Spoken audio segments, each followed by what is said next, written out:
I can't play.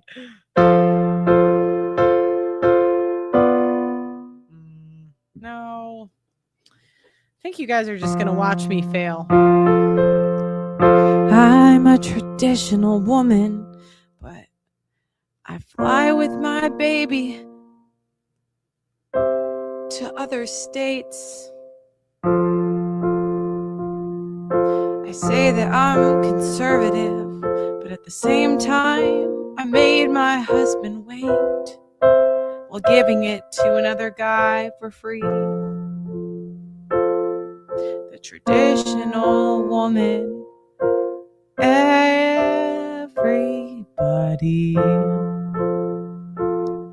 Now maybe it's not my place to call some of this stuff out. I'm sure that you fellas, you really do have your doubts. And I know I'm not the best one to say. I know what these ladies are doing today.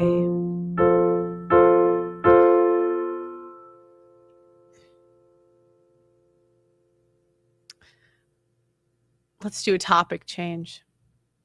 Happy Valentine's Day. Wait, There's a day of the year that's all about falling in love. There's the day of the year that's all about falling in love.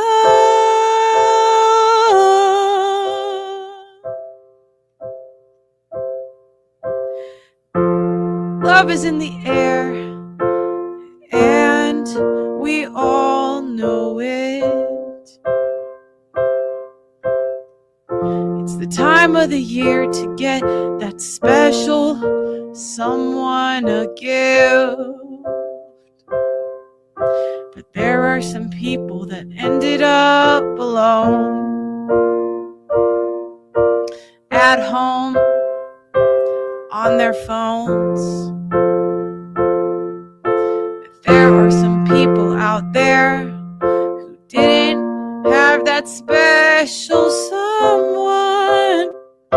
Happy Valentine's Day to the single moms, to the single, God damn it, to the single moms. Happy Valentine's Day to all of you. It must be tough what you're going through. Happy Valentine's Day to the side chicks out there. You're spending the 15th celebrating, or maybe the 13th. Happy Valentine's Day to the ladies sharing a man. The women on this live won't understand. Happy Valentine's Day to the fat ladies. Maybe the black guys are taking you out, but probably not. They're probably just coming over. Happy Valentine's Day to you. And maybe next year you'll stop going through the Taco Bell drive-thru. Oh,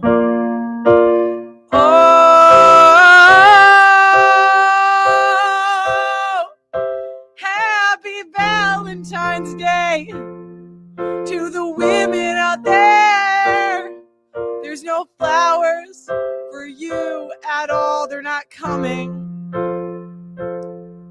And you might tell your situationship that you want to do something, but I promise to God, he's gonna go running. Happy Valentine's Day. Better luck next year. Stop crying. I know it ended in tears. We've all been there.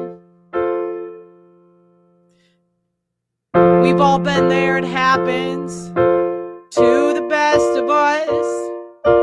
February 14th can be kind of rough.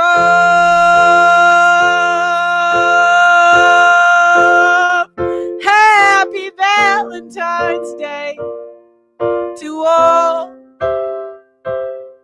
of you. Ooh. Yes, guys, yes. I've turned down like 5 record deals. I know. I get offered them every day, and I'm like, no, guys, no, I can't go on tour.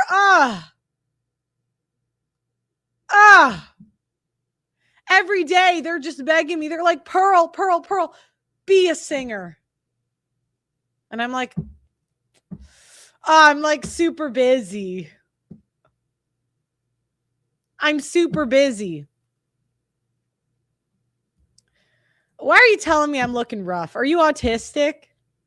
I get it. I'm ugly. Do you know what I mean? It's like some days are better than others. Do you want me to stream often? Or do you want me to stream like when I look good? I mean, some days I look good, some days I don't. But I haven't been taking my diet too seriously. And my sister showed me, she used to be really fat. Now she's just kind of fat. And my sister showed me this trick that if you have Sonic, it's like 0 calories and it suppresses your appetite. Now, I know all the health nuts on here are going to say, but Pearl, there's going to be other side effects. I don't give a fuck. I don't care. Because I ate so bad. We went to this, oh my gosh, Italian restaurant. It was so good. But I need to not eat all day, and I'm going to use this to do it. I don't care.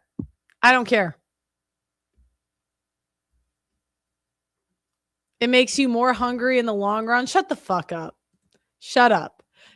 I don't want to hear it. I don't care. Then let me figure that out myself. I've done it before and it was really effective. Do you know, it's incredible. It makes you more hungry in the long run. Shut up. That's how I feel about it. Stop asking me about Iran. What are you, a woman? Pearl, what do you think of Iran? Do you want to hear my opinion on Iran? Do you know what? Men like you that ask me these questions, you're the reason we're so delusional. Because what if I answer and I say, oh, well, I think the regime change is good or bad.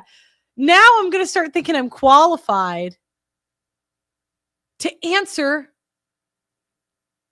those questions. Why would I be qualified? I'm a girl. I don't really give a shit about the war in Iran. I'm sorry if you don't understand. I'm a girl. Who cares what I have to say? Who really cares what I think about the regime change over there? Now, if I keep answering these questions, my ego's gonna get so big, and I'm gonna end up like Brett Cooper and Candace Owens. Their simp husbands build them up. It's kind of their fault, you know. All women, you're trying to make wives out of hoes. 'Cause we're all hoes. You know how it goes. Gluck, gluck, 9,000. Fuck, 9,000. We're all hoes.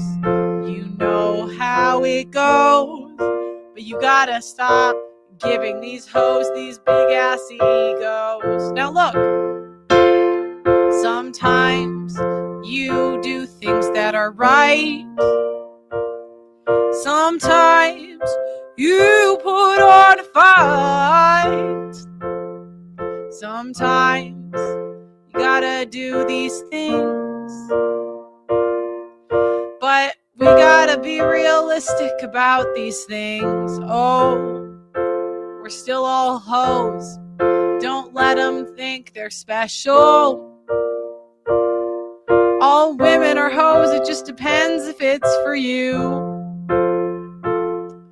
And if you think that she's not a hoe, I got bad news. She's just not a hoe for you. I'm sorry, guys. Do you know how much work I've done to be mediocre at piano? I've taken lessons for like a year now. I have turned down so much like free time.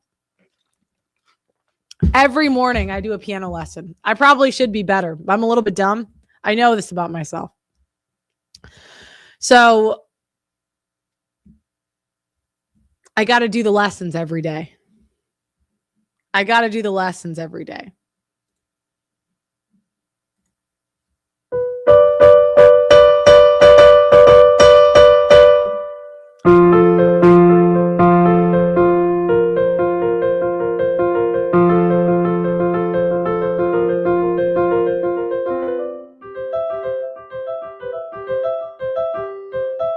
Can you use a sample in if you ever make a rap song? I mean, I don't see why not. Go to church and become the church pianist? Why would I do that? I'd just rather not.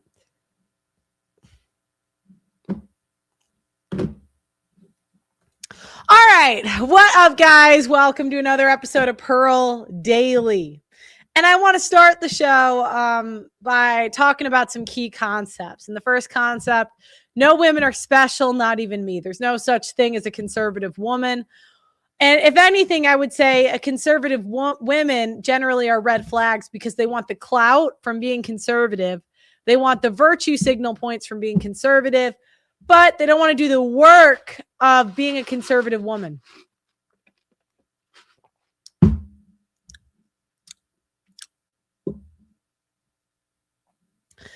Liberal women have a tendency to have better personalities, so they don't really got to think about what men want because they're just a little bit more feminine, right? But today, it's the 15th. Yesterday was the 14th. I do want to say happy Valentine's Day to all the single moms out there. It must be tough. I'm sure none of your baby daddies spent it with you. They probably spent it with a girl that's like 10 years younger, hotter, and better than you in every way. And that's a tough pill to swallow, right? That's the father of your kid. You probably did leave him, right? You probably thought you could do better. You probably couldn't do better. Occasionally, maybe if you were really hot and your baby daddy wasn't that good to begin with, you had a kid, you had a kid with your high school boyfriend and you really could have did better. But then you had a kid. So maybe there's a small chance, probably not though, right? Most women don't do better, especially if you got a kid. Single moms, if you spent it alone, it's time to be sluttier and learn to gluck because no guy worth a damn is waiting a long time for a girl with a kid. And you got to understand that. If you're not a hoe, it's time to become a little bit of one. Not for everybody, right? Not for everybody.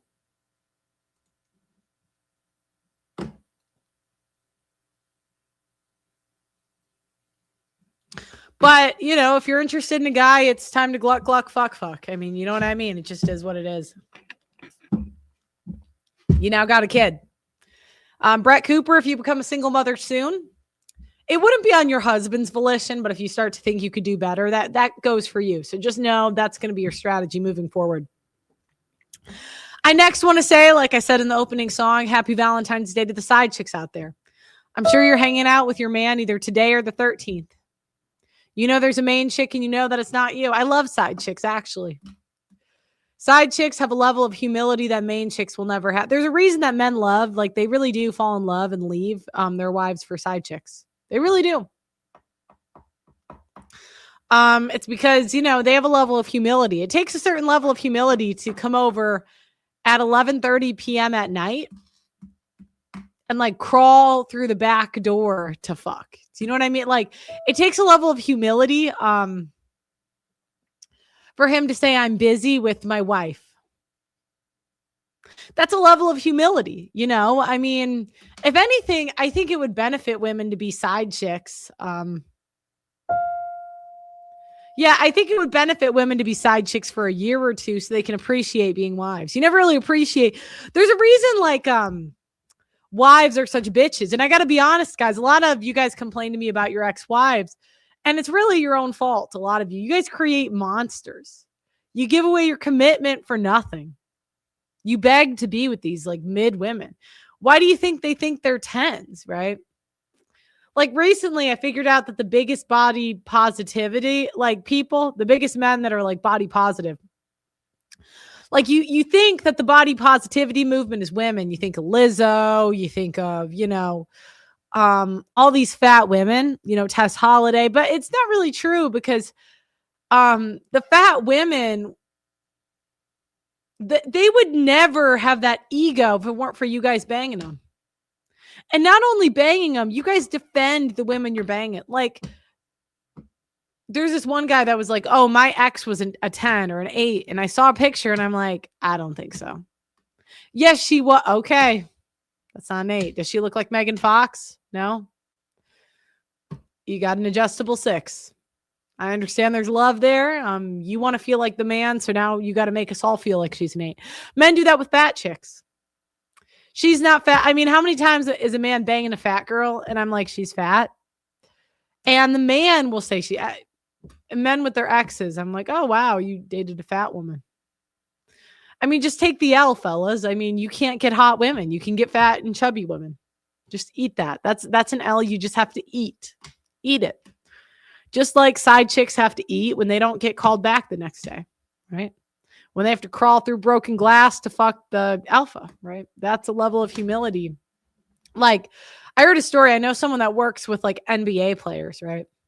And the lengths women are willing to go to bang NBA players is like incredible. And there's one guy that was just known for being like a player on the team, whatever. Apparently, this is the story. He had a girl in his bed, and his girlfriend came over. And the side chick knew the deal, like she knew about her. And she hid under the covers while the boyfriend or the NBA player spoke to his girlfriend, and the girlfriend left. Do you know the level of humility you got to have to do that? Just like the level of humility you guys got to have to bang fat chicks. I mean, you got to it's just incredible, and I talk about these uncomfortable truths and it makes people really dislike me. And I think because if you're the one, like, if you don't know about these uncomfortable truths, it's very difficult to accept. And some of these uncomfortable truths, like, I would say I had to accept. It wasn't like a lot of people will show my old footage and say, oh, but Pearl, your opinions change. Oh, fuck yeah, they changed. I started as someone who had not seen enough, and now I've seen too much. I have seen too much. I've seen too much. I'm black-pilled. And black-pilled, I'll kind of explain what black-pilled is. It's kind of the acceptance that the world looks matter a lot, status matters a lot, and the world is going downhill and there's not shit I can do about it or anybody can do about it. And it's just going to get worse. Now, the downside when you hit black-pilled is you no longer really have hope. And hope is kind of an easy thing to sell. Like, it would be really easy for me to come on here and say, fellas, we're going to change society. We're going to bring back traditionalism. But I'm a little like bitter because I kind of bought into that. And then 10 years later, like, I started listening to the Daily Wire sell that 10 years ago. And I was into all the content and whatever.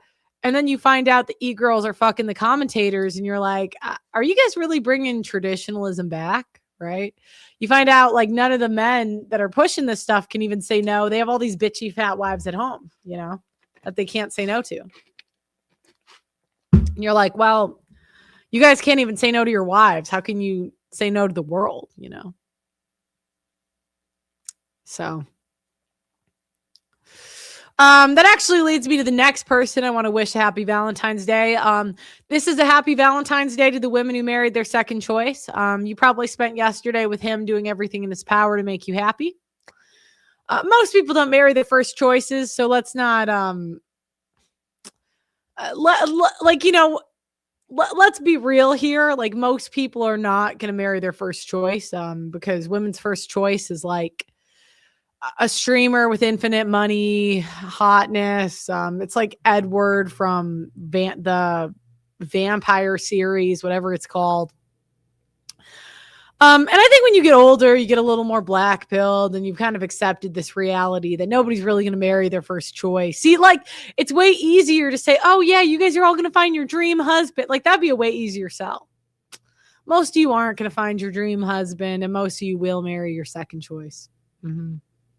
And most men that get married, she is settling for second, maybe third, maybe fourth, maybe even 10th choice, right? So to the ladies out there that married their second choice, happy Valentine's to you. You may have gotten flowers, but let's be honest, it's not from who you wish it was from. I don't know who you wish it was from. Maybe it was the bartender from college. Maybe it was the A-list celebrity you banged one time when you were 19. I don't know. All I know is it could have been from anyone else and you would have been excited.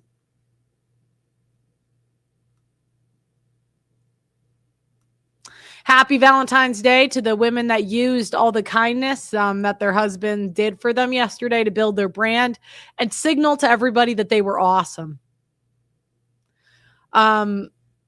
Humiliation rituals just have to keep going. So thank you. Happy Valentine's Day to you because you ladies keep me employed.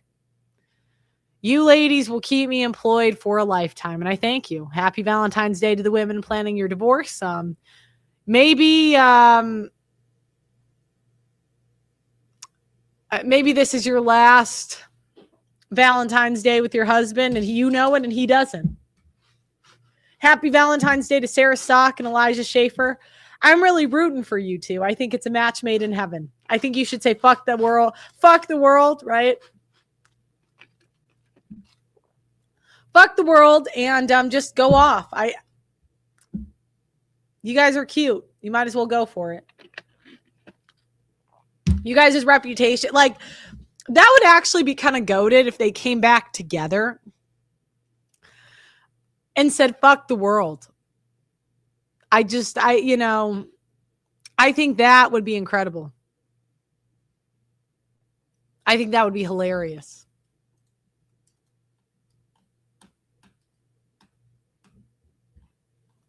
Is there anyone else I missed in the chat? I'm going to, put a caveat. Anybody that annoys me, I know we say freedom of speech, but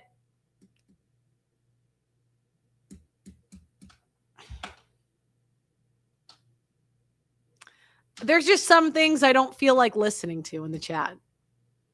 And most of them, I don't even have to go through.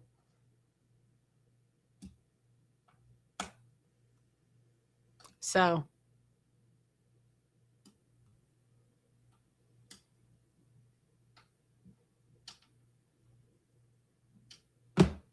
I don't have to say it, I'm a woman. You should know freedom of speech doesn't really exist for women, right?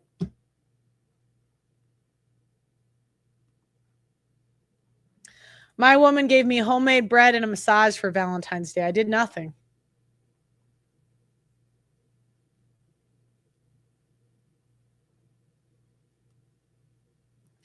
Do you think love is possible? Well, it's not that it's impossible. It's just it usually doesn't last forever. Women are meant to be passed around. And I'm not going to sell you dreams here. I've been passed. Every woman's been passed, right? If we weren't passed, then we'd all be virgins, right? But we're not virgins. I mean, Priscilla and Elvis were together. He married a virgin wife and she cheated with a karate instructor. So, different points in our lives, women crave different things. And that's just kind of,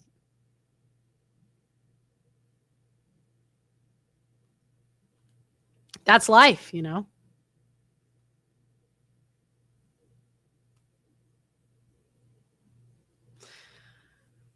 That's life. Life is, you don't always get everything you want in life. And some people love just is not in the cards. And it's a lot easier to just accept that, right?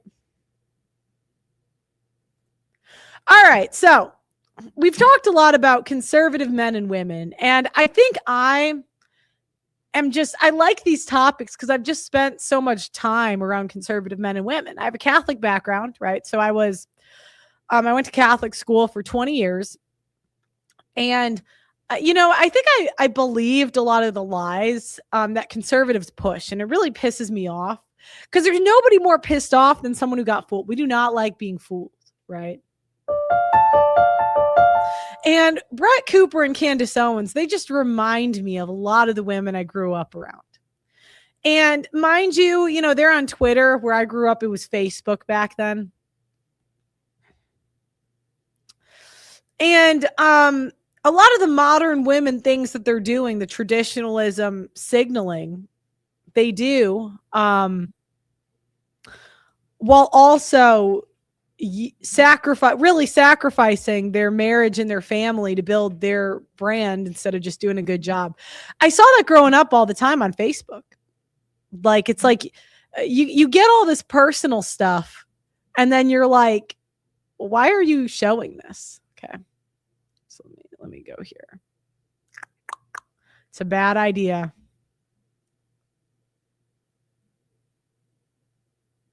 Hold on. Let me go back. All right. So for those of you that don't know, Brett Cooper met clavicular. Actually, I'm going to start that story over. For those of you that don't know, Brett Cooper made videos talking about how she was making fun of clavicular in her commentary. And for those of us that are red-pilled, we know that when women nag men or complain to men, hate is a lot closer to love. So I actually called weeks ago. I said, look, I think she's got a crush on clavicular. The way she's talking. And this really pisses off women because women have a very difficult time not sending signals to the men that we're attracted to. It's nature on some level. I mean, you have to actively turn it off in your brain. Like if you see a guy that's hot, you got to look down, don't smile, don't whatever, because it is so incredibly difficult for women to turn off signals of arousal to the men they're interested in. And I think men have felt this at some point in their life. I mean, one in the chat, if you've ever been on a date with a woman and she's eyeing down some Chad that walked into the room. Why do you think men like to be on a farm by themselves? They're like, I don't need my woman next to these Chads. So in all honesty, being a woman in media, I got to be honest, a lot of the situations you're in, they're kind of a recipe for disaster because you're just around so many high status men, especially at these conferences.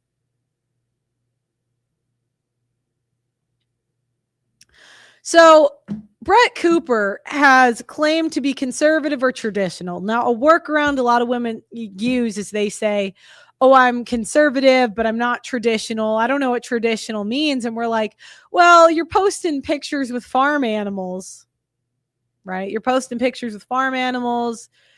Like if you're saying you're conservative, what are you conserving? Like it's the old way of life, You're saying, let's like go back to the kitchen, You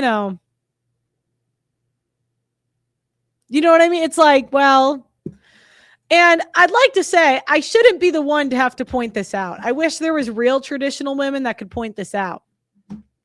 But where I'm from, because I'm not really like, there should be a more moral person to point this out. So it's not me. I'm just saying it's not me. It's not me. Don't give me that title. So what happens is these women actively send signals to high status men and gaslight you into pretending they're not. So this woman, Brett Cooper, decides to fly out to this fashion show and see this guy that she has been criticizing online. Now, mind you, this guy has openly said that she's hot and he finds her attractive and he would hook up with her. So, a real traditional woman, she would say, do you know what? A good wife would say, I am not even putting myself in that situation. That is a bad look. But Brett Cooper said, do you know what I'm going to do? I'm going to, in front of the whole world, I am going to go say hi to this guy. And when she met him, the excitement on her face just couldn't be hidden. Like, this is how she looked. I'm going to show you. And And by the way, water is wet, the sky is blue. Women look like this with high status men. And I think it kind of broke the internet because so many men they've been in that situation where they're with a girl, they're on a date, and she gives these eyes, or they've been given the eyes from a guy's girlfriend, you know. It's happened to every single. Now, mind you, this would not be a big deal if she didn't do two things. Number one, she did it in front of everybody, which is just a slap in the face. It's like, what? Why did you have to do this in front of us? Why couldn't you just do this secretly? Like, it's almost like a victory lap. Like, I get to cuck my husband. I get to make money online. I get to make money off of all of you. And I'm going to flirt with men in front of you. This is incredible. And I'm going to keep going. On top of that, she would lecture men about porn, right? So she would say, men, you've got to stop watching porn. When Fresh got Fresh from Fresh and Fit got in trouble, you know, sleeping with a hooker and juggling multiple women, right? So he would, but imagine criticizing Fresh for doing that, and at the same time, you're leaving your baby at a hotel room while you meet high status men imagine if like a woman was watching her baby while her husband went and partied with models, right? That's the equivalent. She's leaving her baby with her husband while she goes and meets men that say they want to fuck her, right? And what happens is sexually inexperienced men, they don't understand this. They don't understand the dynamic that going to these events is no different than going to a club. If anything, it's worse because the men are more famous and better looking. At a club, like, who's really going to be there these days? You know what I mean? And players know you can't really get agitated. You can't really even get mad at the women. They just kind of adjust to the game. You know, they just adjust to her behavior. Okay, then I'll juggle plates too. But sexually inexperienced men, what they're going to do is they're the ones that come after me and say, you're just bitter, you're lonely, you're jealous. And to their credit, there are women I'm jealous of, but it's just not these women. It's not, because I'm never going to be jealous of a woman that's using her family to build a brand. How precious can you think your family is if you're using it online, you know? And that's kind of what they do. Hold on.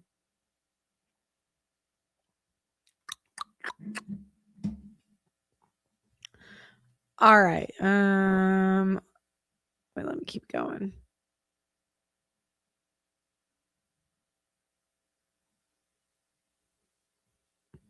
On top of that, I just couldn't even believe it. It's like, you're doing this in front of our faces.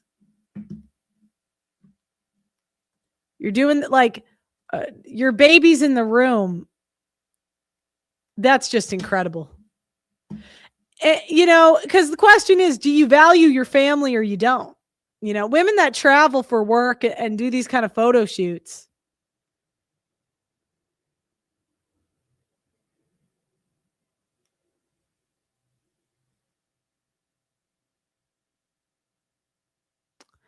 They don't really care about their kids, right? Because it's not good for the kid to be traveling out of state.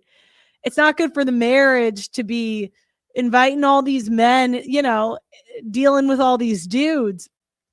Now, I'm not even saying she's immoral for doing it, but based on people's choices, we can see what they value, right? She values being famous. And I think of this woman that I grew up around, right? And she was traditional to the core. She would never do that. Like, I can imagine. I just know if I called her up and said, do you want to go to New York Fashion Week with me? She would say, oh, no, I can't leave this person. Like, I can't leave him at home. Her husband, right? I can't. Oh, no. Like, I can't leave the kids, you know?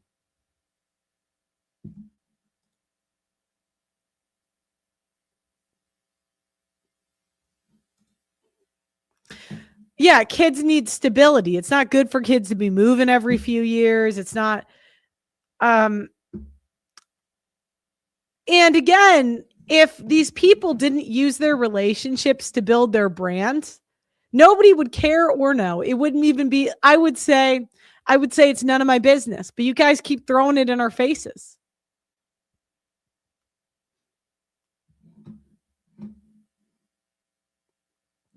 So Brett Cooper meets clavicular and it goes viral because her face is just she's so excited to meet this Giga Chad, right? She's so excited. We can't hide it. Um yeah, see, kids are resilient, they adjust. Well, that's saying I care more about me than the kids, which is fine. You might.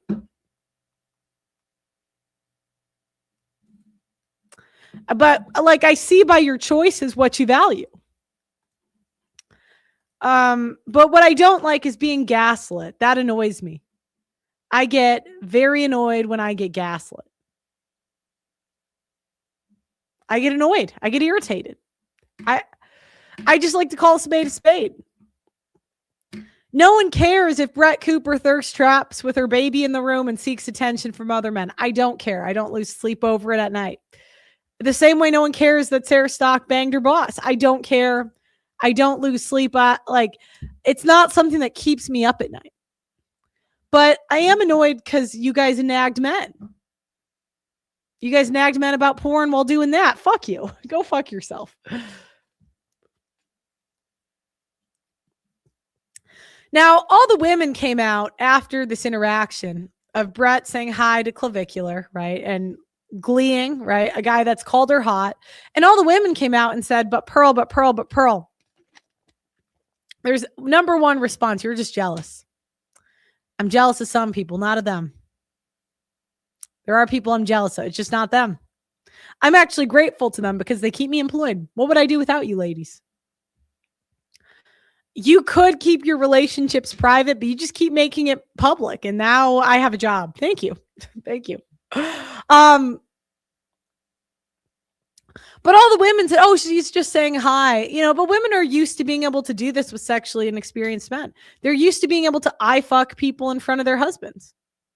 They're used to being able to seek attention from other men. They're so used to it. And they're used to the simps defending it. And it's just incredible.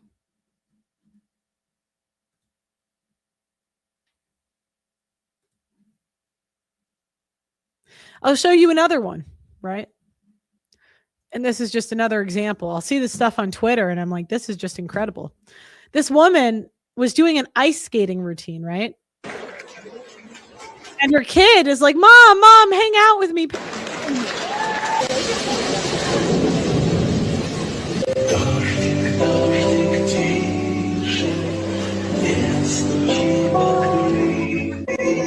Now the whole world is going to say, that's so sweet. That's so cute. I feel like I'm crazy where I'm like, maybe you should go watch your kid. Maybe like the kid doesn't want to be dragged to all these events, on the weekends. I don't know. Like once you have a kid, it's supposed to be the kids' time. Like you're supposed to go to the kids' events. And you're kind of seeing this transition where and I'm not, where it's a lot of adults that can't just let things go. Her career is supposed to be done by like 25. But now that people aren't having kids, like I even see the shift because I played volleyball. There's more adult leagues that are for adults. It's not really for kids anymore. And I'm not saying she's wrong for doing this. I don't even necessarily think it's immoral. But again, by your choices, I can see what you value. And she values her career more than her kids.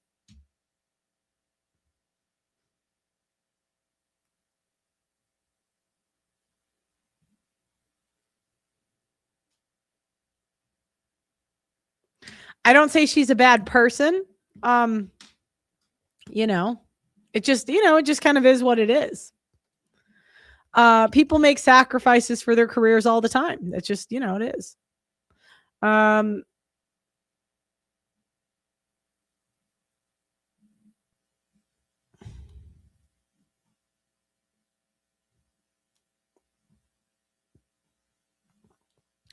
Okay, this tweet was from Nuclear Caudillo. Last time I checked, most women wouldn't let their husbands go party with models while she stays home with the baby. The issue isn't that she's at a fashion show. It's that these people preach we're all degenerates, tell us to be like them, and then fail to live up to the perfect standards they promote.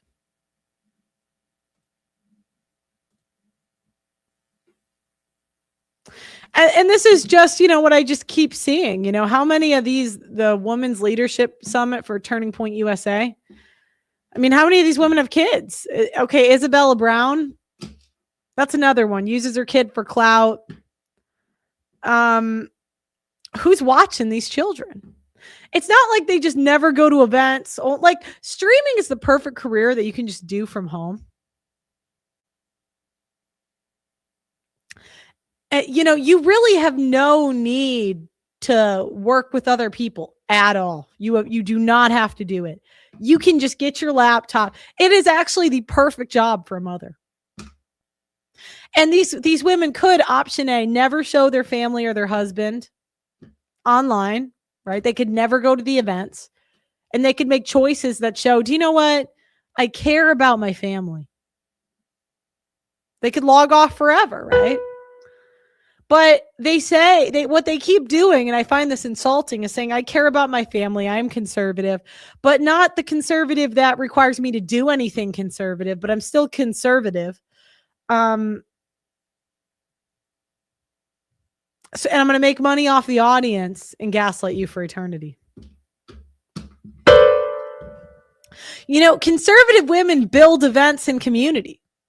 Like the woman that lived near us, we would go over there for dinner all the time. That was the event. It wasn't these events. And that's what men value. That's what men care about, right? And I really would see the difference between like my mom and my dad growing up, right? My dad, and I think this is common with men versus women. Women tend to build relationships with people that we don't care about, and we see once a year, and they maintain these like superficial relationships where men really invest deeply in like just a few people. Like just a few people they care. Like when I was a kid, my dad worked a lot when I was like really young. But when I became a teenager, and I think this is common because I've spoken to a few like teachers about this, where once the kids are a certain age, like the dads don't really want to deal with the kids under 7. And I think it's like men's ability to just see these kids as useless. But once they see the kid as something they can like pour into and train, they love the kids. Oh, they love them in a different way. I love sports because my dad coached me in sports, and he spent so much time. I hate math, but I still remember my dad like almost crying in frustration because I was so retarded. I just could not get the accounting. And like my dad taught my brothers how to do all this stuff. But if you look at the skill set of women today, it's very obvious our mothers didn't invest in us because, we don't know how to do things. So they were busy doing other things, right? And this kind of shows up in the kids. Well-adjusted children, their mothers sacrificed for them,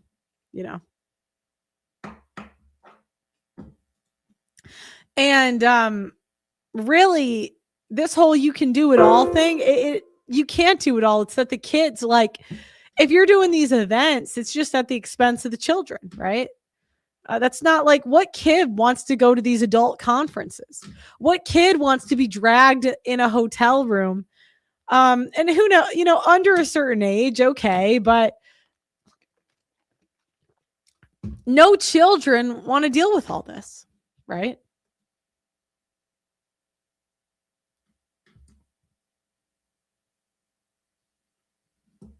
So let me keep going. These women, what they're doing is they're openly lusting after other men.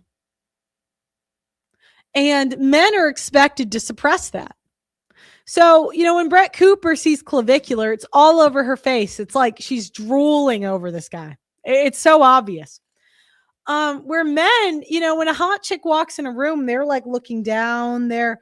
And, at the same time, she's shaming men for looking at porn when it's like, you're basically salivating over another dude while throwing your relationship in our face. I mean, that's incredible. Yeah. So, and it's, look at this. So bad. Her with her husband.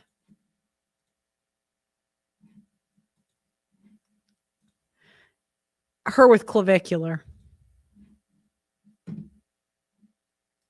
We've been here before. This guy. This guy. And the betas will gaslight you for eternity.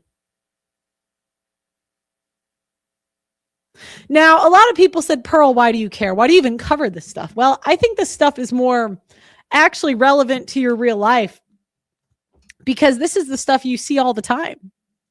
So, you know, you're not crazy. Okay, wait. All right. So we're going to react to Brett Cooper's gaslighting. Now, Brett Cooper kind of got caught doing something embarrassing, right? She was openly lusting after another guy. So embarrassing. But this has happened. This is life. Like, let's just be honest here. This is part of life. That, you know, I was in the airport the other day and I saw the most beautiful woman I've seen in a while. And all the men were like trying their hardest not to look at this woman's tits that were out. She looked incredible. I mean, this is the most beautiful woman I've seen in forever.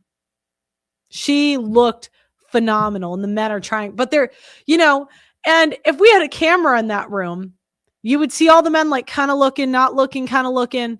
And that's just part of life. It doesn't mean you got to blow up your relationship. It doesn't mean you're a bad person, but we all have these desires. And women have the desire to fuck high status men that we got to suppress. And men have the desire to fuck young, hot women with big tits and big ass that they have to suppress.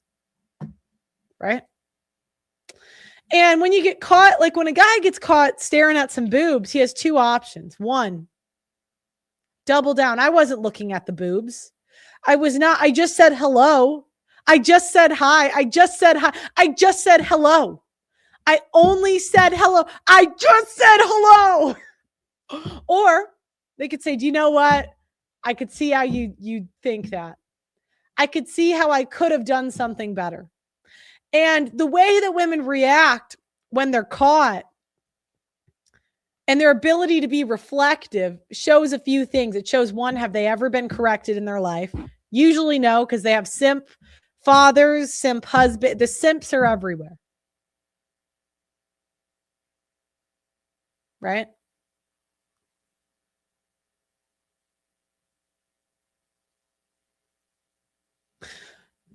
She could double down, or she could apologize, or, you know, acknowledge.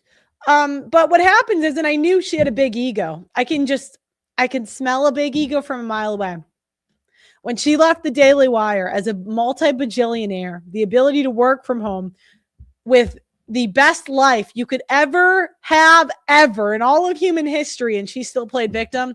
I'm like, I don't like this girl. This girl's never been told no. She's never been criticized. She's only had her ass kissed her whole life, and there's zero humility. And I see the zero humility here, right? At Candace Owens, it's the same thing. These women scare me. They scare me because you don't know what these women with huge egos are going to do. One day, you know, Candace is going to do an investigative series on me. All right, let me see. Jump scare, everyone. I never really looked like this. But anyway, hello from New York and New York Fashion There's a virtue signal. Week. I am here in New York City this week. I'm going to ED Magazine's first ever live event that they are hosting, or I guess in-person event. I'm going to be on Fox a couple of times, and I'm going to my very first ever New York Fashion. Remember, if she cared about motherhood, she could have just stayed home. Like, it's just incredible to me. I'm like, do you guys not? Okay. All right. Magazine. Wait. Jump scare, everyone. Hold on. I never really looked like this. But anyway, hello from New York and New York Fashion Week. I am here in New York City this week. I'm going to ED Magazine's first ever live event that they are hosting, or I guess in-person event. I'm going to be on Fox a couple of times, and I am going to my very first ever New York Fashion Week fashion show, which is very crazy and very cool. I'm going to Elena Velez's show. That is what we're doing. So come along with me. You'll see some fun faces, including Alex. Let's do it.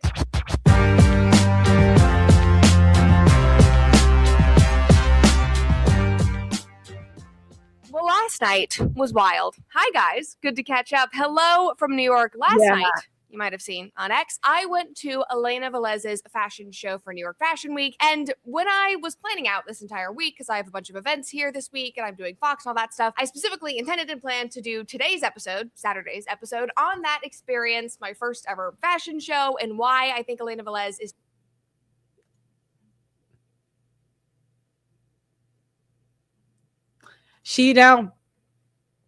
what is she going to do? Is she going to A, have some humility, B, gaslight, C, play victim? What is she going to pick? such a unique designer that often faces so much backlash in the mainstream industry, but the show itself and the attendees and the models are getting a lot of traction online. So I thought we should start out by discussing that, because yes, you might have seen Clavicular walked in the show. He actually closed the show. He was the last model to walk on the runway. And yes, I got to meet him. Cue the screeching online from angry men. You might have seen it if you've been on X. So sorry to have— Yeah. What a bitch. So you've taken these people's money for years. You've criticized male sexuality. You've criticized porn. You've criticized fresh juggling multiple women, right? You've criticized that. But now when your feet get held to the fire, it's nothing. No humility, just gaslighting for eternity. These egos are incredible. You really got to, oh my God, like influencer ego is just like incredible. Incredible. Ruined your day, but yes, I did meet Clavicular. Yeah, nobody's thinking about you that much. Nobody. No one's day is not ruined. I don't really care if you cheat on your husband. I don't care if you, I don't like being gaslit. I don't like being gaslit. Give a fuck because Twitter's not a real place. Now, the whole thing was just crazy to experience, but honestly, in my opinion, I think it was really smart of Elena because she brought Clavicular in. He's obviously having this huge moment online. She basically let him stream everything from the fitting to hair and makeup to actually walking on the show. Like, we were sitting front row watching. Now, mind you, I want to show you how he has spoken about her and her husband. Does she come out and defend? Like, she only defends herself, right? After he said this. Brett Cooper, bro. Brett Cooper, I know you came all the way to Fashion Week for me. You know what I'm saying? I wish we got to talk more, but now that we're both in the same city, DM me on Twitter, and, you know, we can make you forget you were ever married. Let's be real. Don't forget. Okay, so he felt the vibes too, right? That's what you communicated to him, that you were interested. You did that. You. And you could, look at, when women become wives, you don't become a good wife overnight. Women have to be trained. But the ego, they come into it and they think they know everything when they don't. You know, just because you're married, it doesn't mean you're a wife. You're not acting like a wife, right? So, and that's kind of the criticism you get with modern women is modern women want to be married. They don't want to be wives. And they get these big egos because these simps marry them immediately because they say the right things. And then they start switching up after marriage. So you communicated, whether you meant to or not, to another man that you were interested in him. Now, maybe you weren't, but if you communicated that, who cares? Who gives a shit? It doesn't matter what you meant to do. It matters the results. And what I'm getting really tired of is the gaslighting to eternity. You know, just say you messed up. It's all right. It's okay. Forget about your fucking cuck loser husband, and maybe her and the Botox lady's husband could kick it or some shit, you know? Brett Cooper, bro. Brett Cooper. I know you came all the way to... Now, mind you, like, his camera guys were walking like with him and filming the crowds, like they were completely involved. And so all of this exposed Clavicular's fans, the tens of thousands of people watching him on Kick, the people clipping his videos on. Yeah, you know, she went out of her way to meet another guy and blames the men, right? Now, it's the men's fault for reacting this way. And it went viral because, again, every guy relates to this. And Brett doesn't realize you're pushing people from conservatism, and this is what we do. And that's why I try to say, look, women are women. I'm a woman. She's a woman. We all fall, I don't want to say victim, but we all make choices that are not good, right? Women just, I don't know what it is about us. We're kind of evil. You know, there's no special women. There's no, And any woman that tries to sell herself as different is just selling you a dream. Can you imagine living with this? Like the gaslighting for eternity? Oh, I never did that. Oh my God. Like, and she's not even defending her husband, right? Watch this. X, they exposed them to Elena and to Fashion Week in general, just opened them up to a whole new world. And I will say this is not the first time that a streamer has walked in a fashion show, but she really gave him free reign and gave him free access, which was very, very cool to see. Now, in addition to Clivicular, she isn't pushing conservatives away. She's making it more fun, transforming the appearance for young girls to want to be conservative because it's fun. No, what she's doing, what you're going to have is now women are going to be streamer conservatives. So what she's selling is women getting the label of conservative without having to do anything conservative, like delete social media, have a private life, and focus on your kids.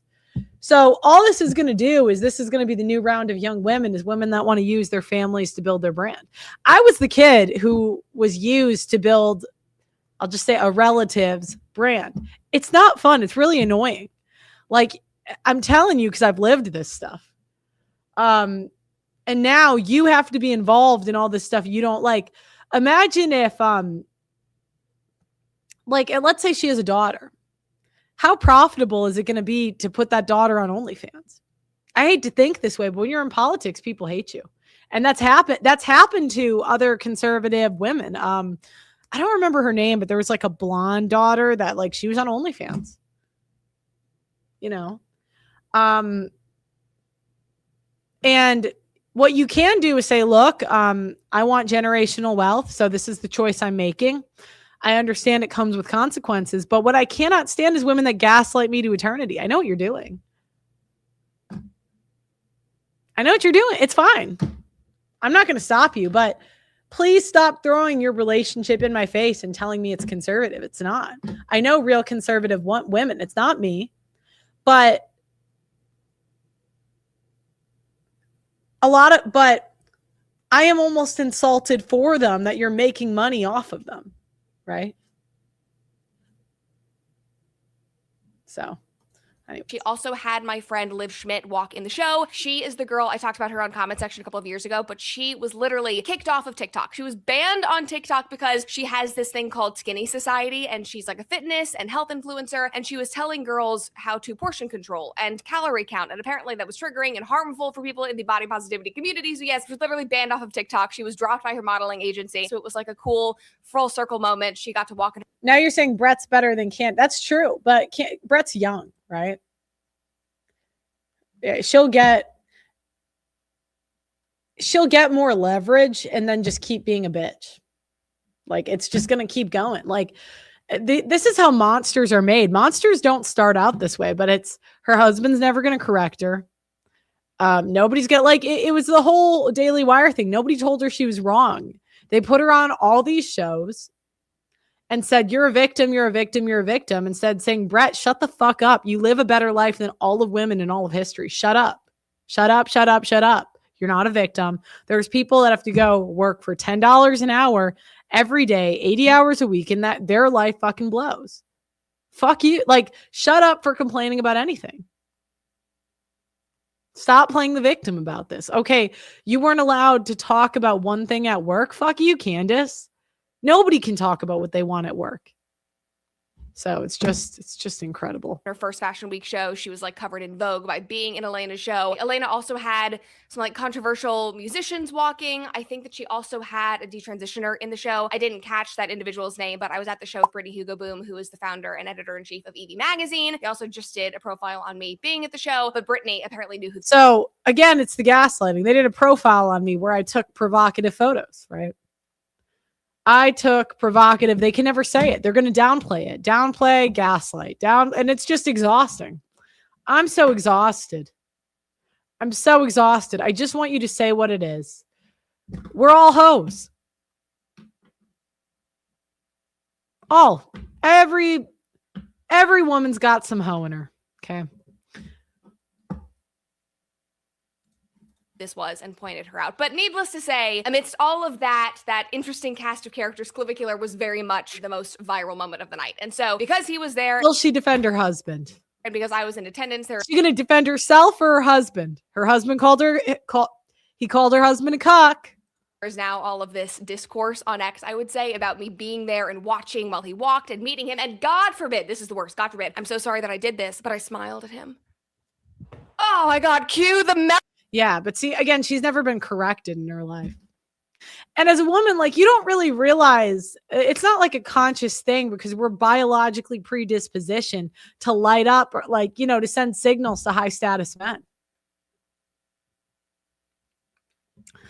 But no guy's ever, you know, corrected her. And you're throwing it in all of our faces. You knew this was going to be on camera. You knew that he had called you hot in the past.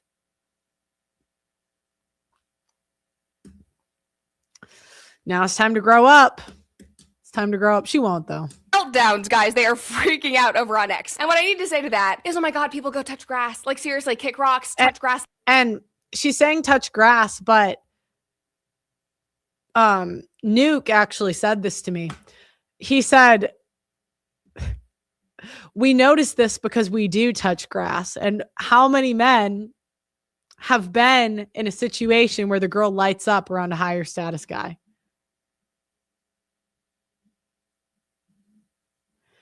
Seriously, if a woman smiles at a guy being introduced, it means she's lusting.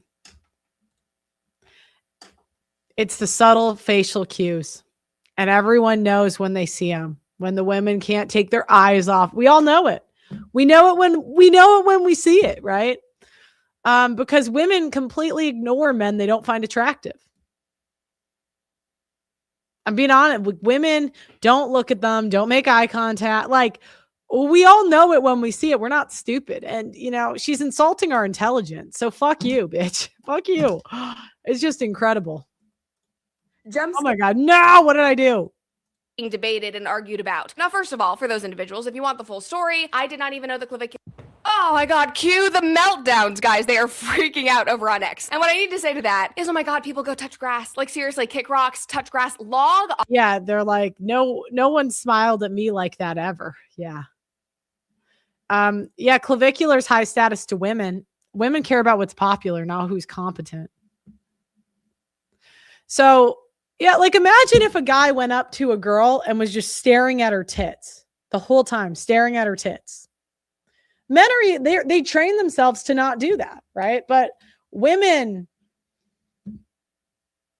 are not trained to be accommodating to men or don't care enough to learn. Go speak to a woman in real life. Go outside and stare at the sunshine. Like, I cannot believe that this is something that is the more women deny, the more likely it's true. She wants to fuck him so bad. It's so incredible. Like, being debated and argued about. Now, first of all, for those individuals, if you want the full story, I did not even know the clavicular was going to be walking in the gaslight, right? I didn't know. Really? When did you find out? Before the event? Before? Right when you got there? Come on. I'm not stupid. Nobody told you that morning? You didn't think wouldn't be a good, like, just because you can fool these simps doesn't mean you can fool me. Was first invited and agreed to go. I actually didn't think that he was going to make it after all because he was literally just in jail in Arizona. But yes, he ended up walking, and obviously I was going to take the opportunity to meet him. After making content about him and after weeks of mocking him and saying that I thought he was just like a shell of a person who had no values, like, I thought the respectful, the good thing to do would obviously be to go say hi in person and meet him. To say hi. Did you apologize if you thought you were too harsh? No? You just thought, let me just smile. Okay. And not be an actual asshole in real life, because I am not an asshole. But unfortunately, because every part of his life is streamed, people online smiling and being nice means that you are a hoe who hates her husband and hates her family. So that's the okay. No, that's not what we said. We said you're not traditional and you don't care about your husband or your family. If you're choosing to go to these events with high status men while your husband watches the kid, that's what you're doing.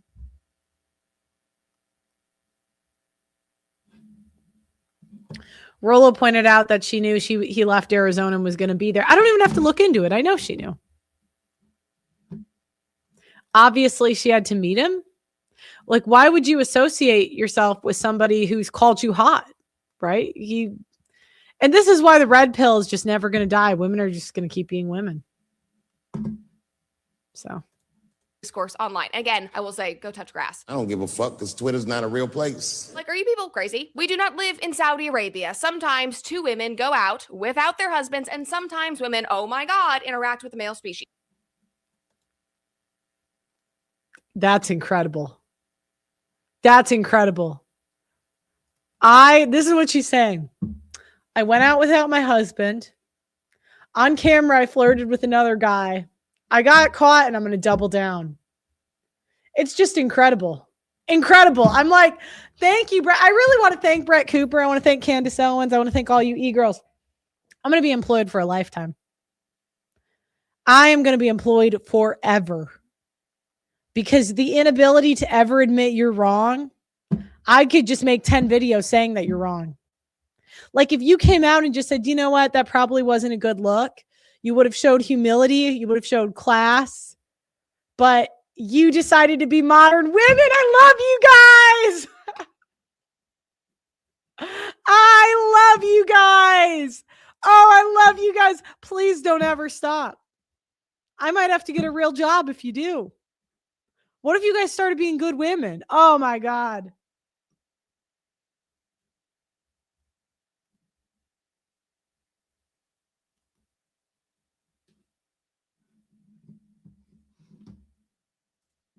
She's saying that if you don't get excited when you meet a hottie, then you should go out and meet a hottie. Stop judging me.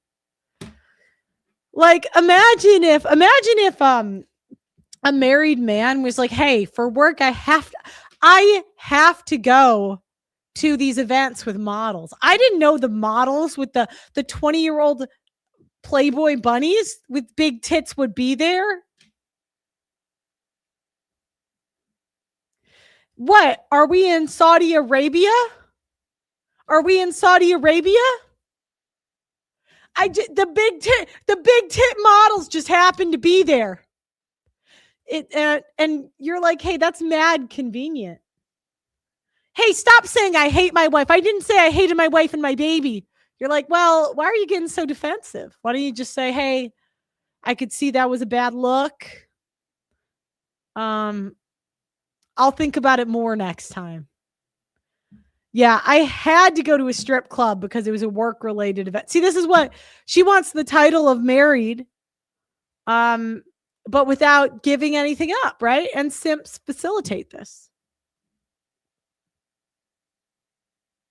They facilitate it. They're like, I need to live stream from the porn awards show. Yeah. And then you're staring at the tits and you're like, hey, I just said hello to her. If your child outsmarts you like this, why would you blame the child? Yeah, I know. This is why simps are like, simps, they always want to believe women. They take women at face value. They just trust women, right?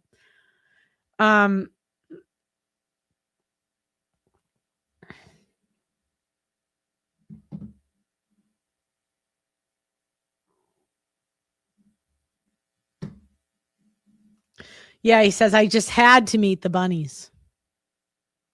Incredible.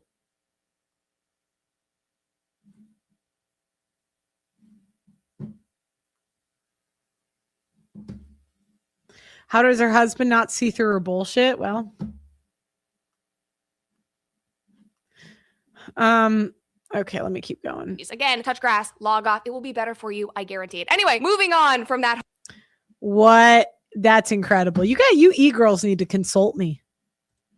You need to consult me. I could give you way better advice than this. You should have came out with a little bit of humility. Humility, and then said, look, my bad. I could see how that wasn't a good look. Just like if a guy got caught staring at some tits, he could double down, or could say, I could see how that was, especially if he's paid by the women, you know. So it's just incredible. It's incredible to me. Mary says, if I say anything neutral or positive about another woman's behavior, I'm running cover and protecting the sisterhood. But if I say anything negative about another woman's behavior, I'm apparently cutting her down out of envy and bitterness. What did she say? What did she say about Brett Cooper? Let me see. I know you had to weigh in. Yeah, I see. I knew she would run cover. She's a feminist too. All right. So Mary Morgan comes in and says immediately takes 3 steps after shaking hands, immediately breaking eye contact, and people are going to twist this into something it's not. Maybe it's because I'm reading too much into it now, but I watched this guy get dissed and then freeze into a near chaotic state. I said she left her kids at home to go to Fashion Week. Very trad. You know, like it is the same thing. Candace Owens did an event like 2 weeks after she gave birth. These women don't care about their kids. That's not good for kids. Blinded by the labia. Now labia splaining Brett. It's just incredible. Incredible. Women are incredible. Thank you guys. Keep going though. I get to be employed forever. So I got no problem with you guys doing this. This benefits me.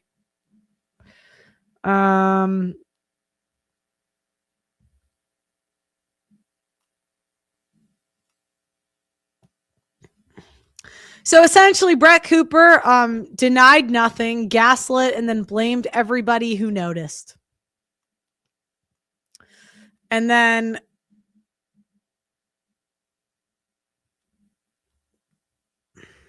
here's another one. It just never ends. These women, they just cannot help but embarrass their husbands online. They've been on my show, and she says, don't settle for long-term girlfriend status. If he wanted to, he would. Throwing the relationship again. Now what is the point of this post? I am awesome. I am so awesome that my husband proposed to me immediately, but we all know that men that propose quickly generally have no choice because men with choice are going to make you work for it and are not in a state of scarcity, right? Like if you're banging 3 hot chicks, are you really going to be like desperate for marriage? No, not really. You just don't have 3 hot chicks, right? So I said men that propose quickly tend to have little to no choice in the sexual marketplace. Women that say this kind of stuff gave it up for free before, but parade around the fact they make their husbands pay a higher price. It's just like, ladies, you won. Don't rub it in everyone's faces. I mean, you won. You got your ring. Why are you rubbing it in everyone's face? You won. Your husband lost. We all know this.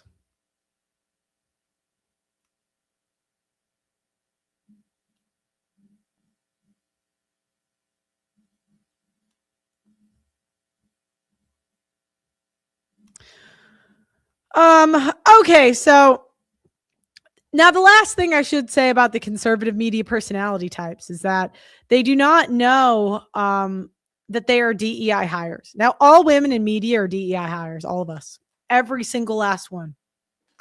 The same way, like a woman that maybe is an Olympic champion, even though she's an Olympic champion, and it's kind of interesting at times to watch, like, you know, female gymnastics. Really, we watch the Olympics because, again, it's kind of like the Special Olympics. Like, we all know women aren't as good. We all know the female leagues, they're not profitable. They don't make money. But we have the leagues, and, you know, sometimes it's entertaining to watch, and you can appreciate that the women have worked hard for women, but it's nowhere near as difficult as men. And I would say it's the same thing in media. And I learned this because when I got demonetized, I started a YouTube network, and I was pretty good at getting people subscribers. Like, I got one girl 100,000 subscribers in a year.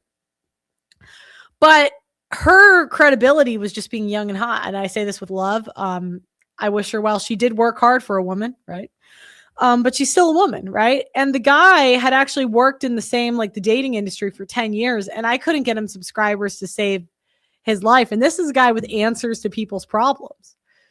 So what I realized is that really, and even like, you know, my boyfriend, Nuke, right? He's 10 times smarter than me, 10 times. Doesn't have as many subscribers. Knows the material 10 times better than me. Doesn't have the following. We are DEI hires. We can work hard for women, right? But we're still DEI. All of us. And Candace Owens, again, she's going to go through life never having been told she's DEI. Everyone's going to tell her she's smart.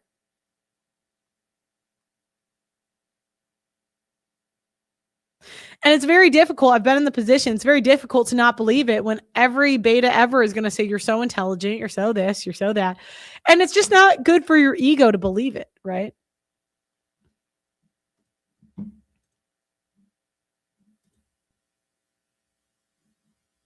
So Candace Owens is accusing somebody of something. I mean, I knew Candace Owens. People asked how I knew she was going to go off the rails this year. Love Nuke. He's great.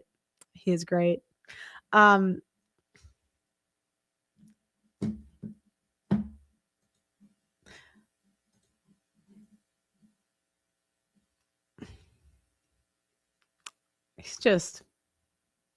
He's so cute, you know. I don't know. But anyways, so Candace is responding to this guy who says, Ryan Marty. I don't know the lore because Candace. Oh, how did I know Candace Owens was going to go off the rails? When she started thinking she was smarter than the FBI.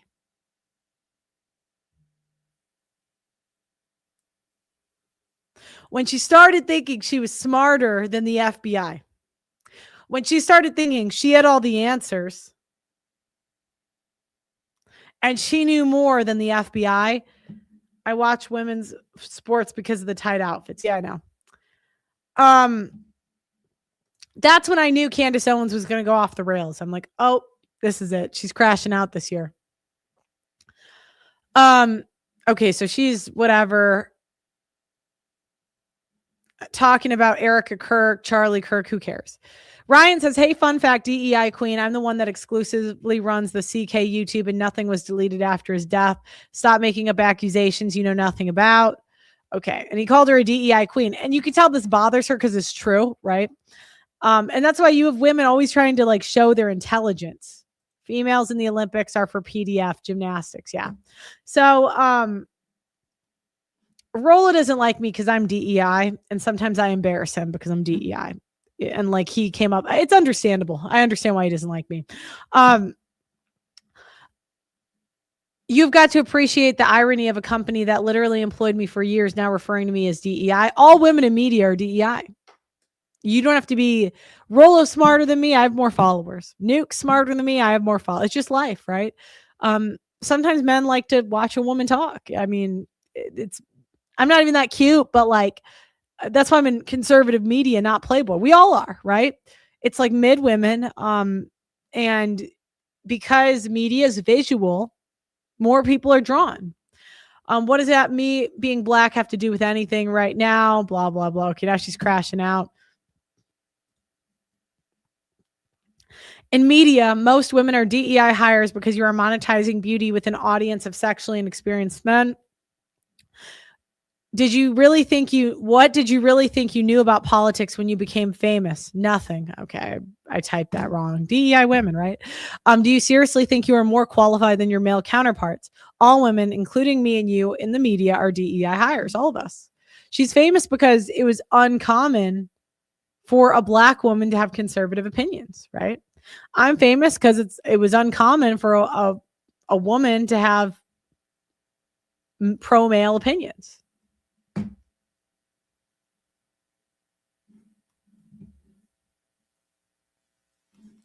I don't think women are better at social skills, to be honest. I don't think we are. Men get to the point a lot faster.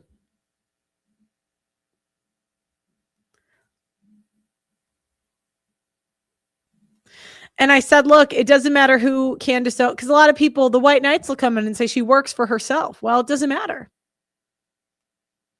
All women in media are DEI hires. We have to do 10% of the work to get 10 times as much of the following. Just like, look at my brother was a better athlete than me growing up, but I went to state. I played in college. I got to play overseas. My brother is a better athlete than me. He has better hand eye coordination.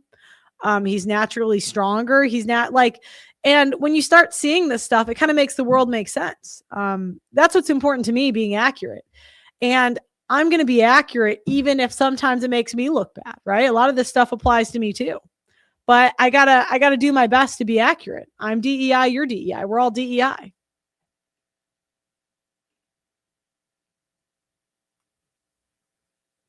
So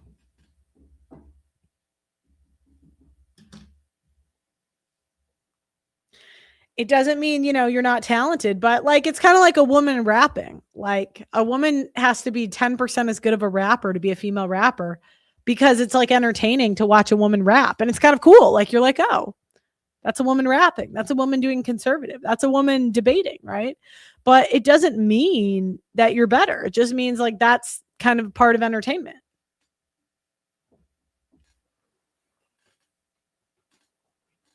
And as a woman, if you want to go into this industry, for the 2 women that watch me, it's really important that you keep your ego in check, because everyone, just as a woman in general, everyone's going to tell you you're awesome all the time.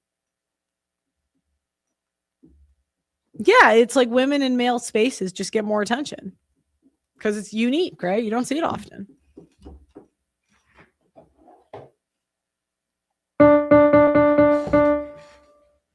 So yeah, I'll just explain my Twitter.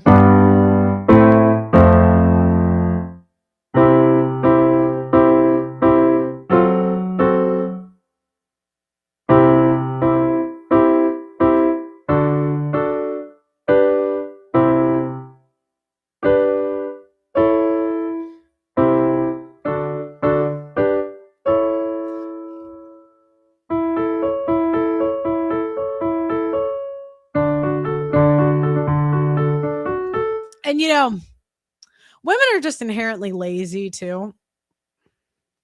Like we just find the most inefficient way to do things.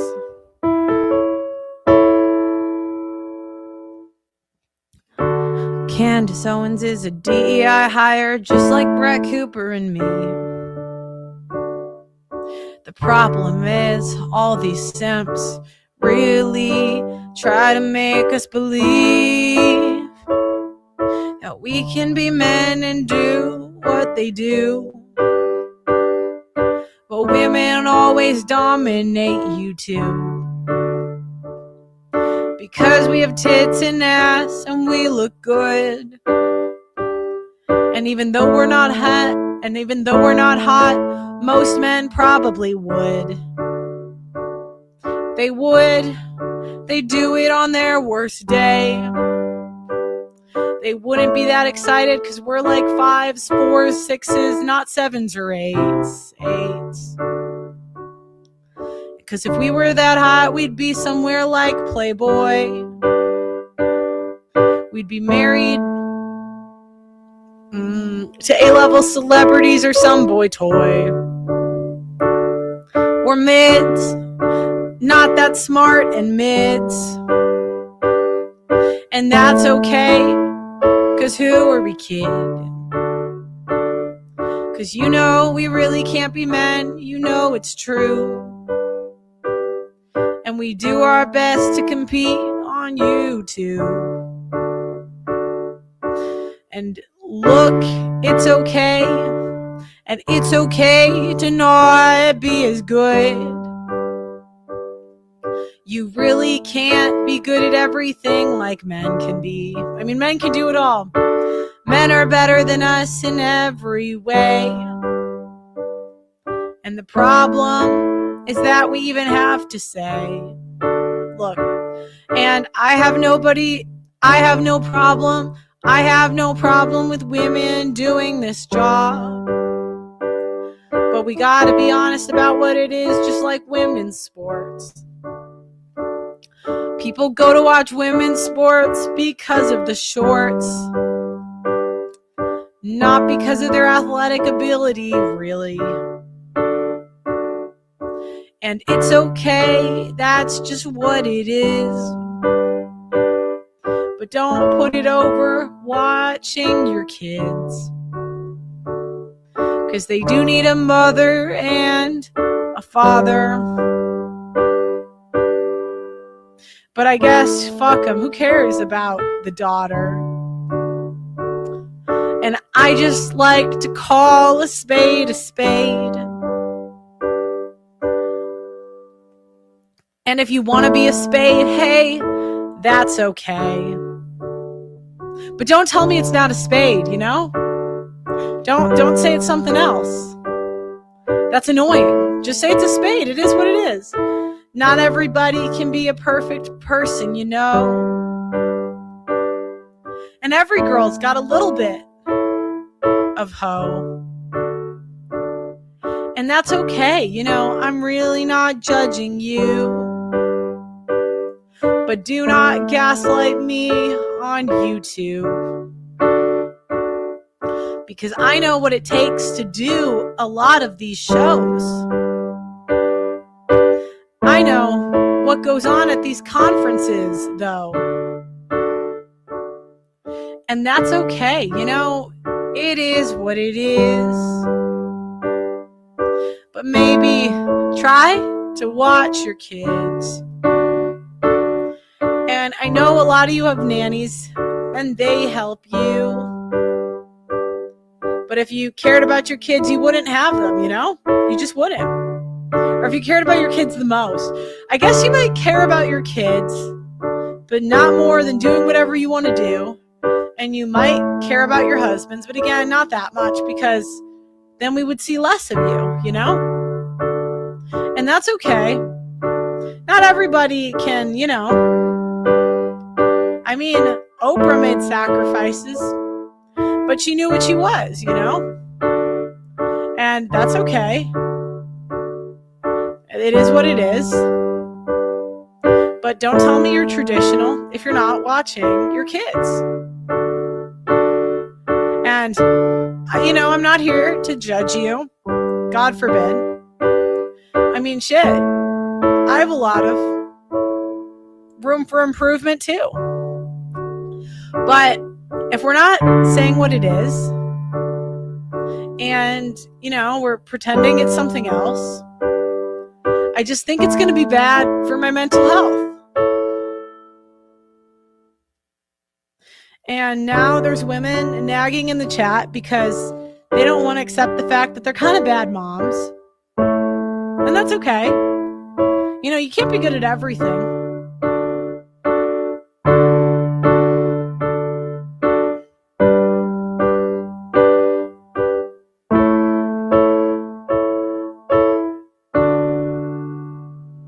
Thank you guys for tuning in today. I think that's all I got, you know. I think I sound crazy on Twitter, but I actually think everybody else is crazy. I think I'm actually pretty sane, where I'm just like, this is what it is.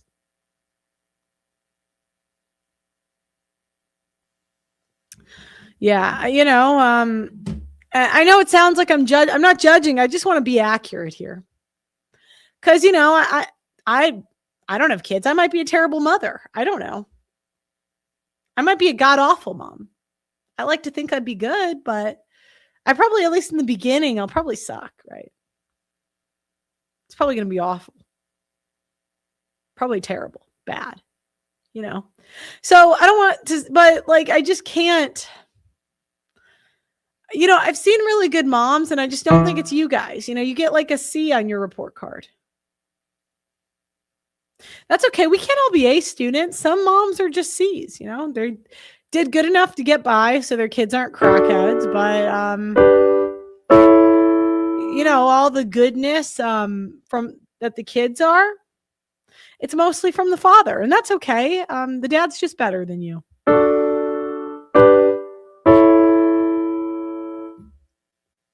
That's all right, you know.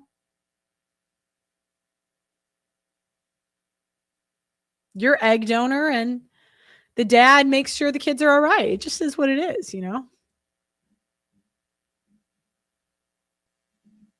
But I want to say thank you to the women.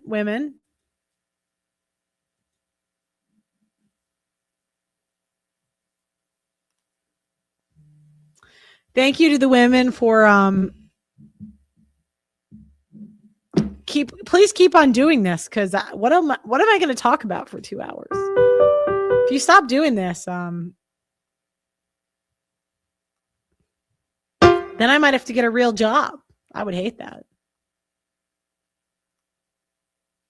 I mean, like, this job is amazing. I just get to say water is wet, the sky is blue. I don't think she's a traditional woman. If she's taking a sexual photo shoot, flying to New York Fashion Week and flirting with other men, she's probably not that good of a wife, you know, probably just not an A, maybe a B or a C, you know, she's not fat. So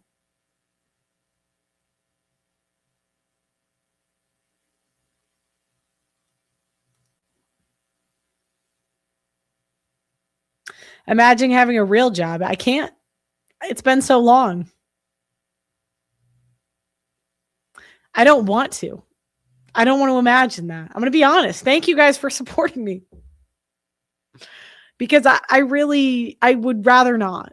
I'm just being honest. Like, do you want me to lie to you and say, oh yeah, I really wish to go work at Subway? No. I would rather do this. I would rather do this.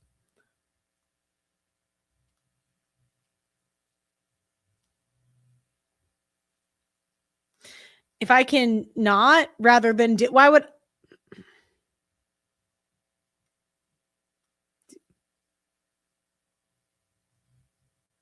I mean, I'll do it. I'll do it if I have to, right? I can do it. But like, gun to my head, you have to pick. I get to.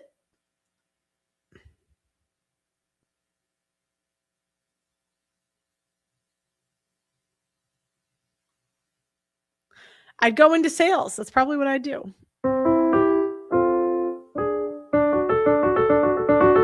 And if you want to support me, I mean, you guys, you worked so hard, you know, but my goal, and I'll tell you guys a little bit more about the divorce documentary. I'd like to raise another 30 grand for it. The reason being is because we're putting a contract with the lawyer for the What's in It for Men documentary. And this is going to be a series, but this is the first one. I worked as a janitor at a mall and I wanted to kill myself. I would too. I mean, I don't want to go back. I'm just being honest here. I don't want to go back.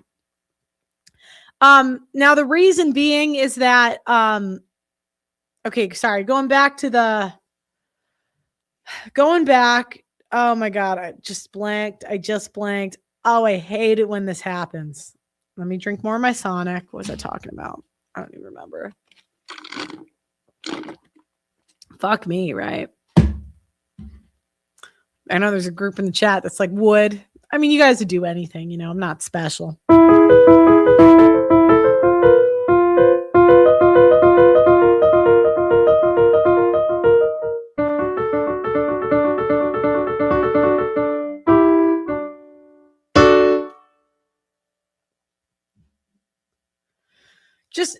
Just put me in the category of would, but no simping. Do you know what I mean? That's acceptable. Do not simp. I mean, just say would, I would do it, but like, oh, thank you, Doug MPA. See that? Women can't stay on topic. All right. So I'm raising another 30K for the divorce documentary. When we were doing the contract with the lawyer, they were like, what should we do if there's like overages? Like, because sometimes when you make documentaries, you make a budget and then it might go over. I'm going to kill myself if I have to start another documentary and have to stop because I run out of money. So I really would like to raise another 30 grand. If you have it and you want to donate for nothing in return, pretty much. I'm just going to be honest, just to get it out there. If you just think I have too much money, I am too wealthy. Just hit me up, hit Doug MPA up. I will say you do get to work with us when it comes to the documentary. So you could have creative input, but yeah. Or you could help fund the second documentary, which is going to be on men in the military. It's going to be a series. What's in it for men, marriage, military. And it's very important to me that I have smart, intelligent men working. I would love to employ Terrence Popp full-time to help direct these because there's no one that knows more about these issues. $5 for the documentary. Thank you. See, nothing in return. If you have a big donation, you can email me justpearlythings@gmail.com. The reason, again, I really feel as though I'm always going to get more attention than the guys. Unfortunately, I don't. And, I really would like to get as many smart, intelligent men employed on this stuff that have worked directly in the industries. So, you know how it is. Selling to men is just more difficult than selling to women. So you just don't make as much. So anyways, that's really the goal. There's a woman talking shit in the doc called Brandy Jean. If you want to call in, Brandy, do you want to call in? Put yes in the chat and I'll send you a link if you want me to. for whatever you're crashing out about. Women crash out on everything. So it's like, God only knows.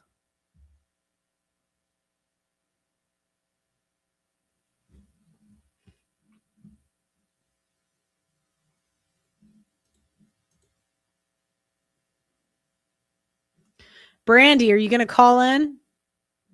Probably not. They never do.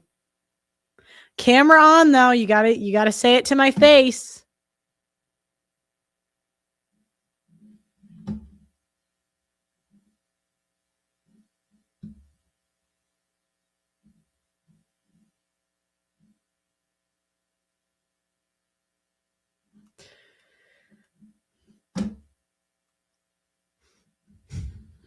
Is she going to do it?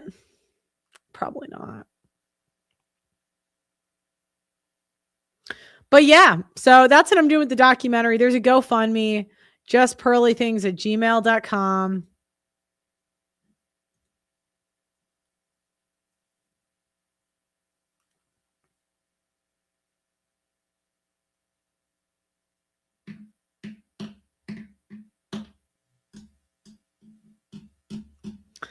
Brandy, do it. I'm waiting. Is she going to go? Probably not. They never can do it.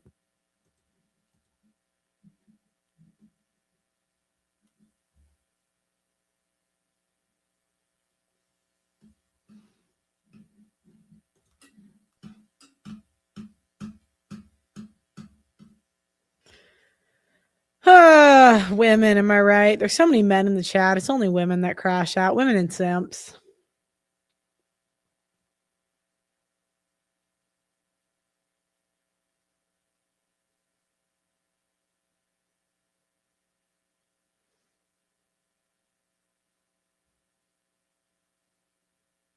But anyways, I think that's all I got for you today. I'm gonna give Brandy 10 seconds to call in.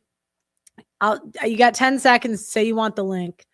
10, 9, 8, 7, 6, 5, 4, 3, 2, 1. All right. Well, I've seen much of your contact. Have I converted to Islam? No, I think I've glucked too many times to pull a religion card. I'm going to be honest. Yeah. Let's try it. Are you going to cut me off, Pearl? Yeah, I mean, it depends if you're reasonable or you're unreasonable. All right, I'm going to put it in the chat. This is for Brandy. Can you be pleasant? Can you do it? If you can be pleasant, I want camera on. And you got to be respectful.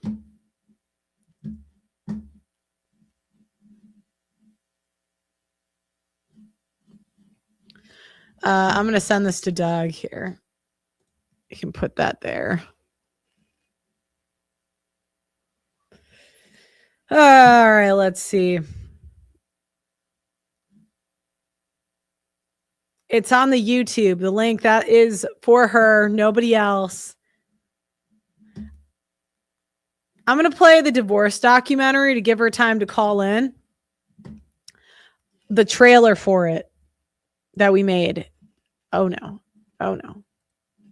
And I'm going to hold on. I'm going to go to the bathroom because I just drank this whole thing. So I have to go in it for men. All right. So I'm going to share this screen. She'll make sure, Doug MPL, make sure that she has the link. And then I'll be back. Hold on.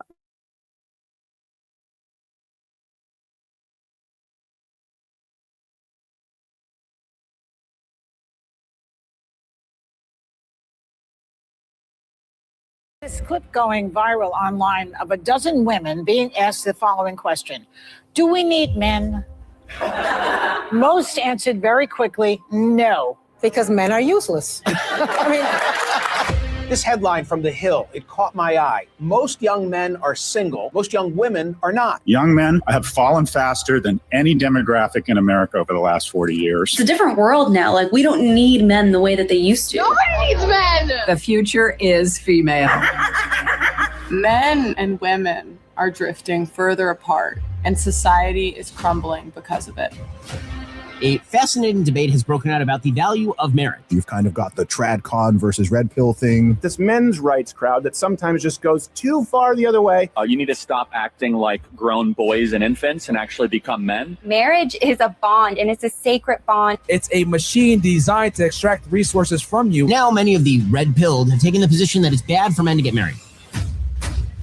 Hannah Pearl Davis, or just Pearly Things. One of the most controversial faces in all of the internet. She goes on to say that marriage is a terrible deal for men. Because if me and you were in a business contract, you would never sign a contract where I am paid to leave. Gee, what could go wrong there? 74% or something of divorces are initiated by women. Men have everything to lose, primarily their own children. Men get killed by the courts and by divorce laws. I had no idea that courts of family law were courts of equity, not courts of law. Because in family court, you don't need evidence to accuse someone of abuse. You need no evidence. When you guys say get married young, a lot of these men don't know what they're signing up for, and you're not going to be there when their entire life falls apart. I interview them on the other side. I didn't meet my son until he was 15 months old. How much did you spend trying to get him back? On legal fees alone was about $200,000. Before you know it, you're homeless. You're literally just thrown out onto the street. We absolutely reinforce bad behavior from women. Wives are taught to leave their husbands, and then daughters grow up without their fathers. Family is the foundation of society. Every problem in society comes from single mother homes. A lot of women will just chase this negative rabbit hole of happiness, endless happiness. Feminism's biggest failures is it lies to women. We tell women to date as many guys as possible. We tell them to put off family into marriage. You are allowed to leave your perfect husband. You are allowed to end a relationship with a really great boyfriend. Oh, freeze your ex, have an abortion. What? You're evil. I don't think there's anything else in life that we actually ever go into preparing to fail. Right. Like if you have the mentality of this is going to go wrong and be pessimistic, naturally the outcome is going to be that it's going to fail anyway. Yeah. It's self-sabotage. And that's the thing, like women are so willing to leave marriages because they're not happy. This is not about happiness. The most important thing is the children. And the problem is we have a modern society where it's me, my feelings, leave when I feel like it, instead of doing what's best for the kids.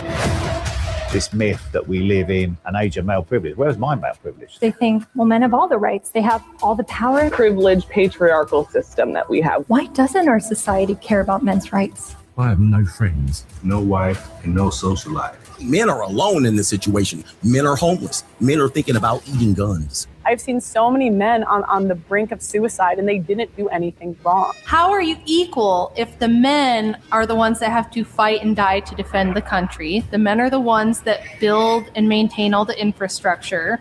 Women are helplessly dependent upon men. The so-called deaths of despair from suicide, overdose, or alcohol, 3 times higher among men than among women. Culture is telling men, you are no good. You got to get your act together. I think men have failed themselves. What kind of a man are you? What kind of a woman are you going to attract? If men are in trouble, so are women. Everybody knows this is a huge problem, but nobody wants to admit it. Every single woman at the table said they wanted a man. 500K, 500K, 200K, 300K, 200K. Am I crazy? Everything is really set up against you to fail as a man. If men make less than women, women don't want to marry them. So you know who wants more economically and emotionally viable men? Women. I don't want to be an independent woman anymore. I don't want to be a strong, independent woman. I'm over it. When is it going to be my turn? Where are we meeting the men that don't stop? I can't keep having these same conversations. The only simp here is you, Pearl. You simp for men. I think you simp for women. She's a provocateur. She says stupid stuff, but Pearl is right about this. It's already happening. It's just not out in the open yet. Now it's just hookup culture is going to be our fairy tale ending because men don't want a wife and women can't find a husband. The future, if everybody follows your path, is there is no future. We go into population decline and our economy goes into decline. Civilization will crumble. The American story does not end well. This is an existential crisis, failing young men.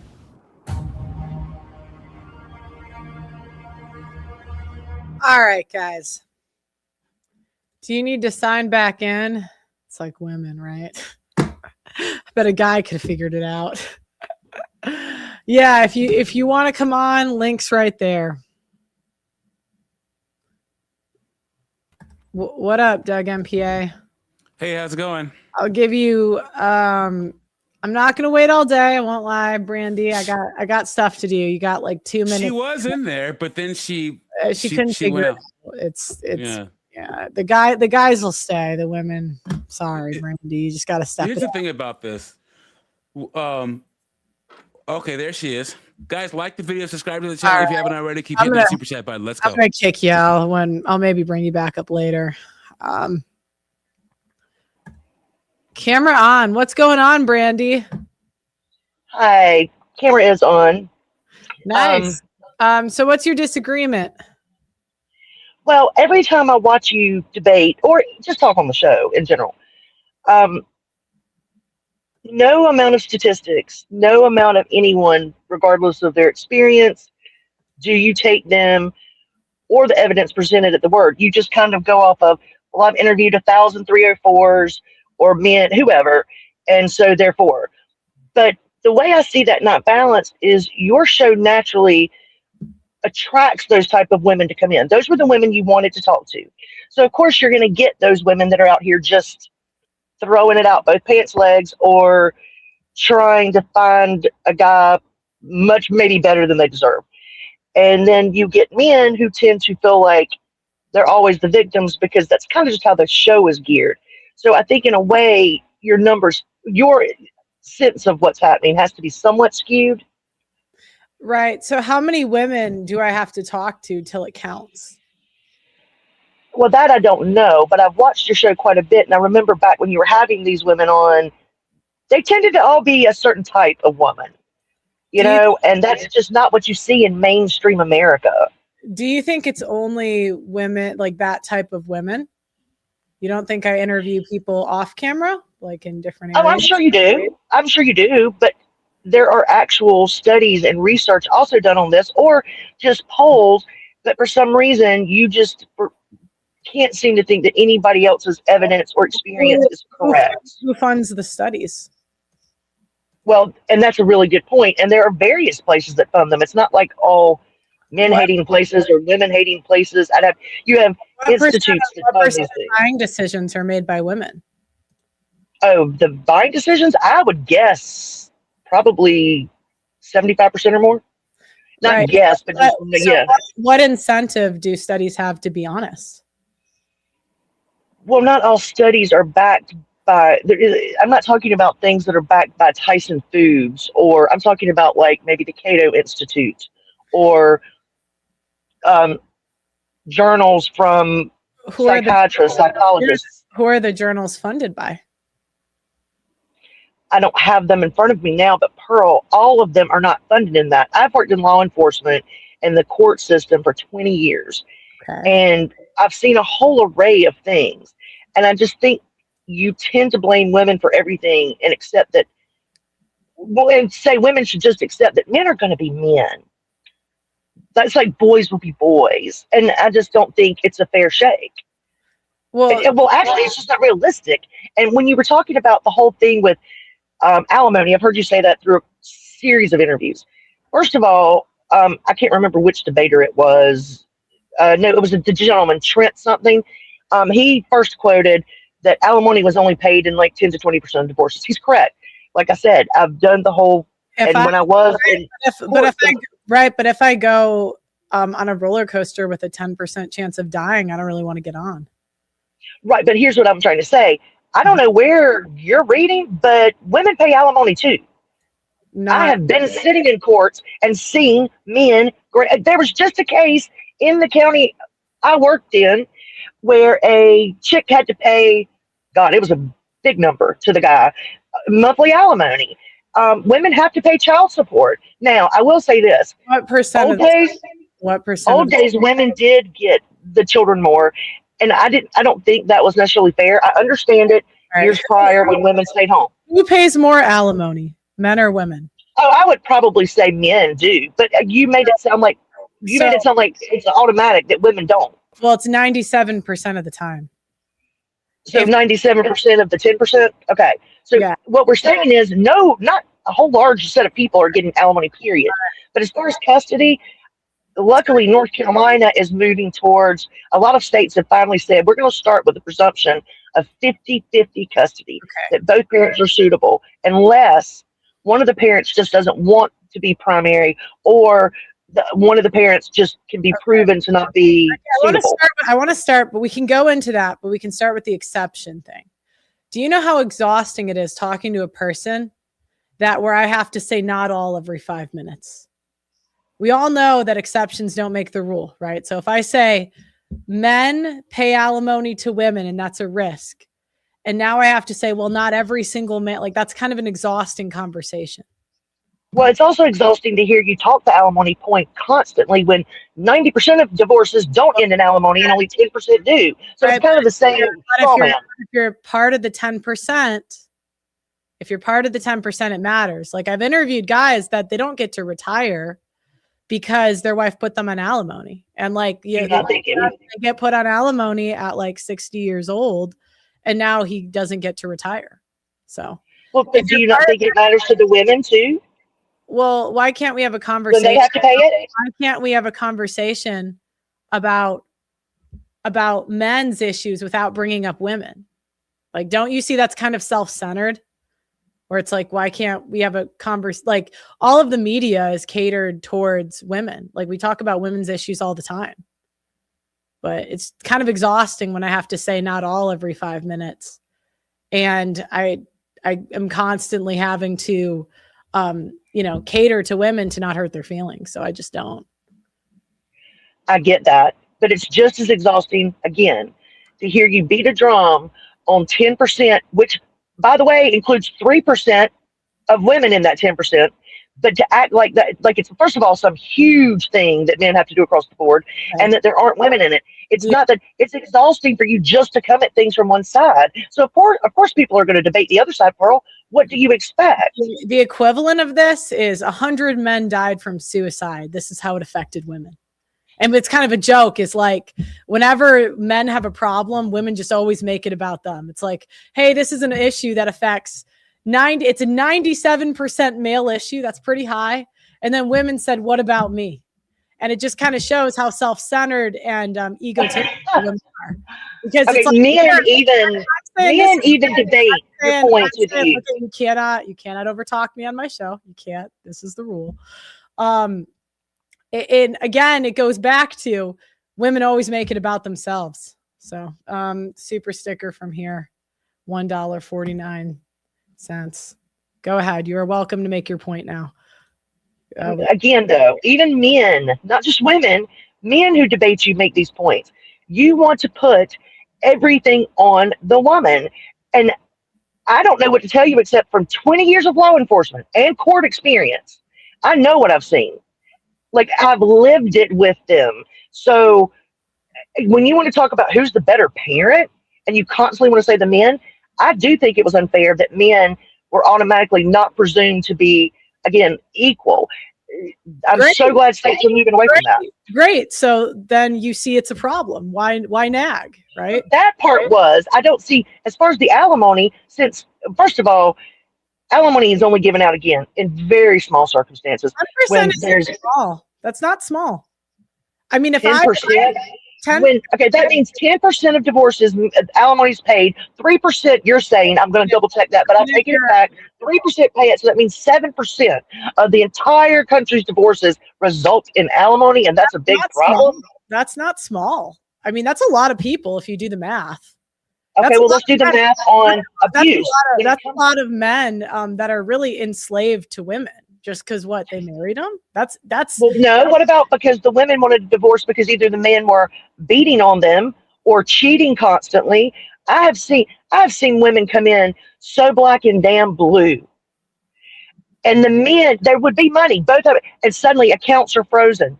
Things are done to where they can't access it. I mean, I have seen some stuff, Pearl. So it's just, I don't know what jaded you. I remember watching a video you did way back in your car. And you said, people ask me how I got red pilled. And I guess maybe why I can take all these misogynistic men in the manosphere.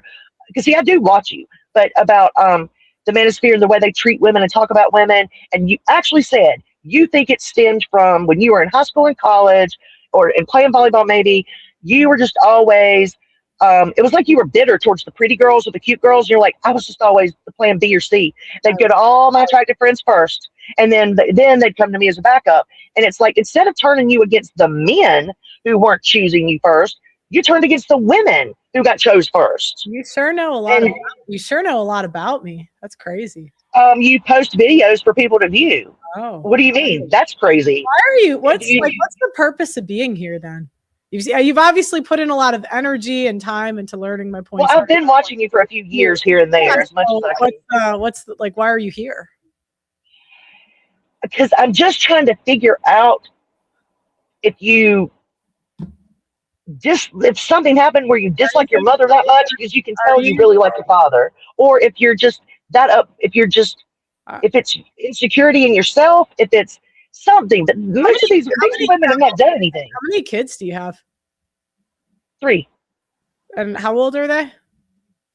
10, 22, and 24. The 10-year-old I've had since he was a baby. His mom is one of those women you described, that F grade mother, drugs and all that. So we decided to, take my nephew in. And so, yeah, we started over when we had an empty nest pretty much almost. Oh, nice. How long have you been married? 13 years. Okay. And it's the same, like all the kids? The kids are by my ex-husband. Okay, so you're divorced. All right. Yep, and I can tell you 100%, I did not cheat. I did not whatever. He was a church-going guy when we got together. I wasn't that big into church. Started going to church with him somewhere down the line. Developed some issues. Became very, very abusive to the point where his parents helped me. And as a matter of fact, we divorced. I got the kids half the time. Not because legally I could have, but they wanted to and he didn't care. So you guys got together. He was a church guy. When did it change? Like what was it physical or was it like emotional, mental? Like how was he abusive? Oh no, it was definitely physical. Okay. He would, and you were just sitting there doing nothing to him at all, and he would just beat the living fuck out of you? No, it didn't happen until he drank. It didn't happen unless he was drinking.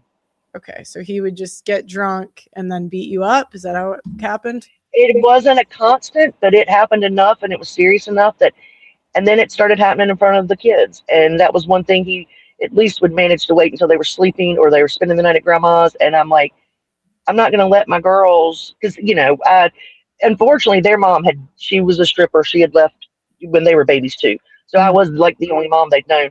And I'm like, I'm not going to let them see this. I can't, even if that meant me having to lose them. But luckily I didn't, they were able to still. So I didn't get child support. I didn't whatever, because I can't anyway, because they weren't biologically mine, but it didn't matter. Their safety and their happiness is what mattered. Okay. So you married a church guy with kids is what you're saying. And then he started getting drunk and beating you 20 years in, you said? No, 2 or 3 years. Sorry. I must have misheard you. 2 or 3 years in. Like what led up to it though? Was it an argument or like what? No, started frequenting the bar. He started shooting pool. He was good at it. He used to have a table years before, but it just a different path in life. I think just started walking a different path, and it's again, I was not like I was a holy roller. Trust me, I wasn't. I don't need to go to church to do the right thing, but as a family, that's what you do. When he wanted us to go, that's what we did as a family.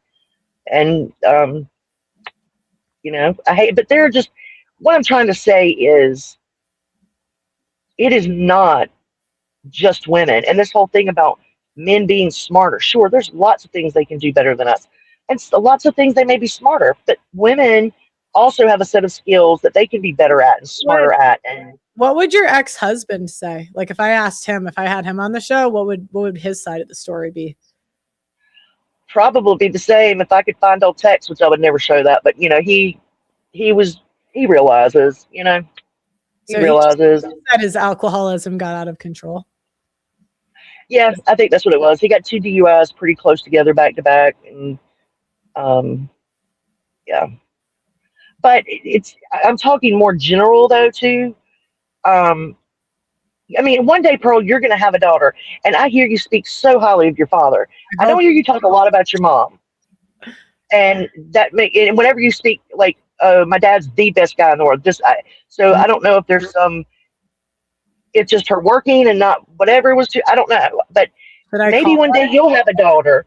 Okay. One day you'll have a kid. You said possibly. Do you really want your daughter to go back and look at all of your podcasts and be like, wow, mom thinks of pretty much this is, no matter what I do, I'm just going to be a piece of shit. That's not what I say, actually. Well, I know you don't may not come across that way to you, but Well, I can't help you're, how you take it, but that's not what I say. yeah, but how do you think she's going to take it when she hears you just, God, I don't know. It's just something to think about. You're young. I'm 51. Um, so Do I you don't know. think you did an equally as good job as a law enforcement officer as the men in your industries? Oh yeah, I did. I got lucky just because now a lot of the females didn't, but I had also a legal background to go with it.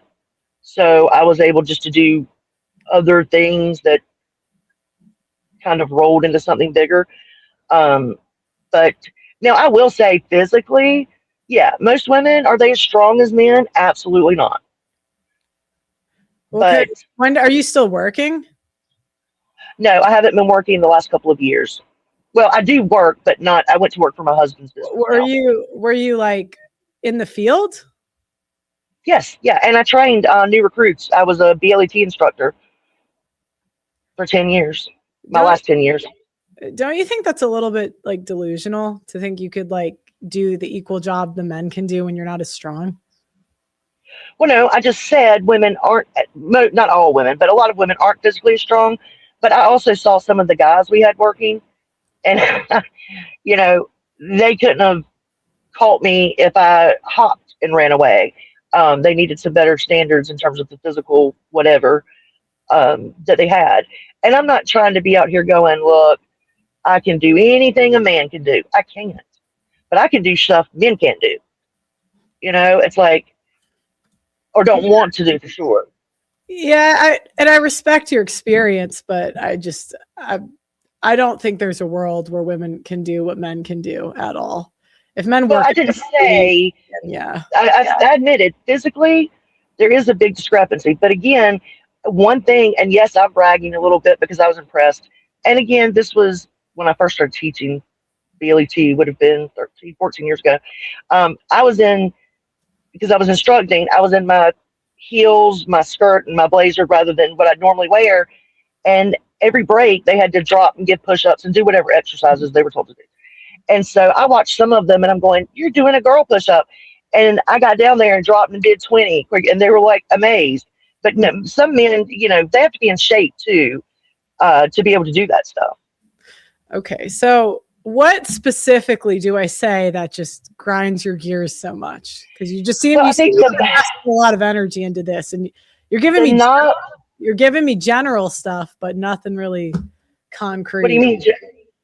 Well, like I said, all of the studies, I've heard people that debate you and statistics and numbers, you always just say, I don't believe that. People lie on polls, as if they won't lie to you in an interview.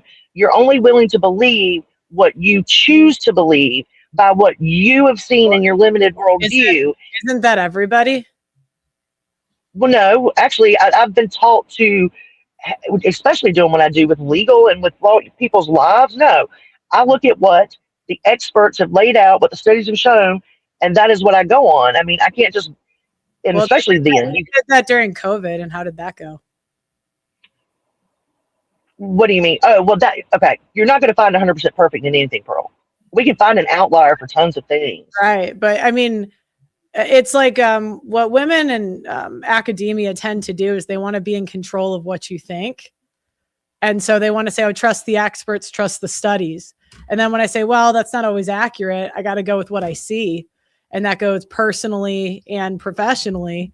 I'm not going to nag you if you have a different point of view.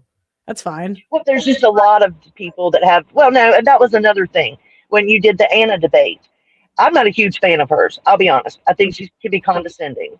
However, when she was debating you and coming at you for your thoughts or feelings, and she would lay out statistics, you came back to your show and then you kept kind of labeling that nagging.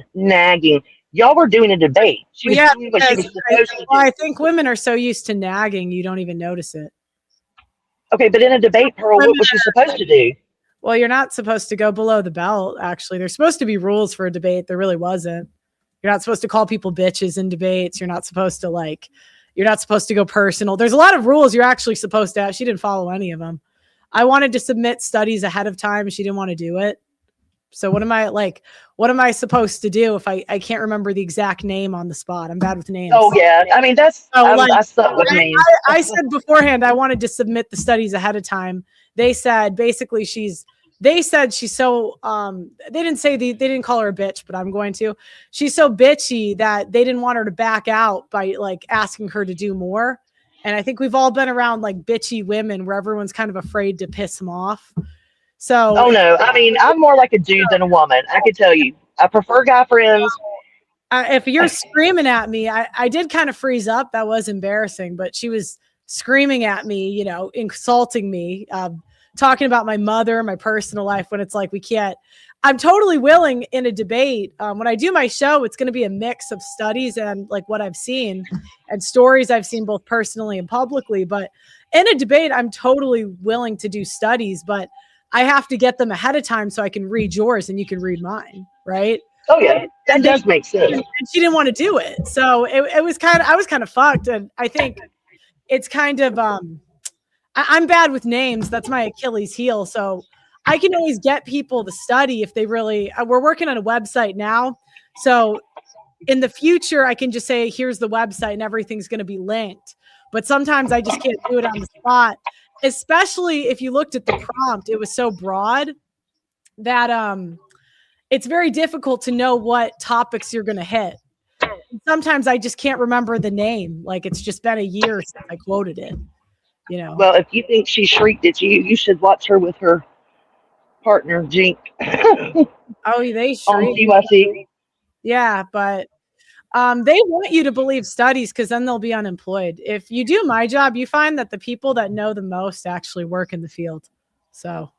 Well, yeah, and like I said, mine isn't exactly the same type of field you're in, but family law and just crime and whatever was definitely eye-opening doing that for this long.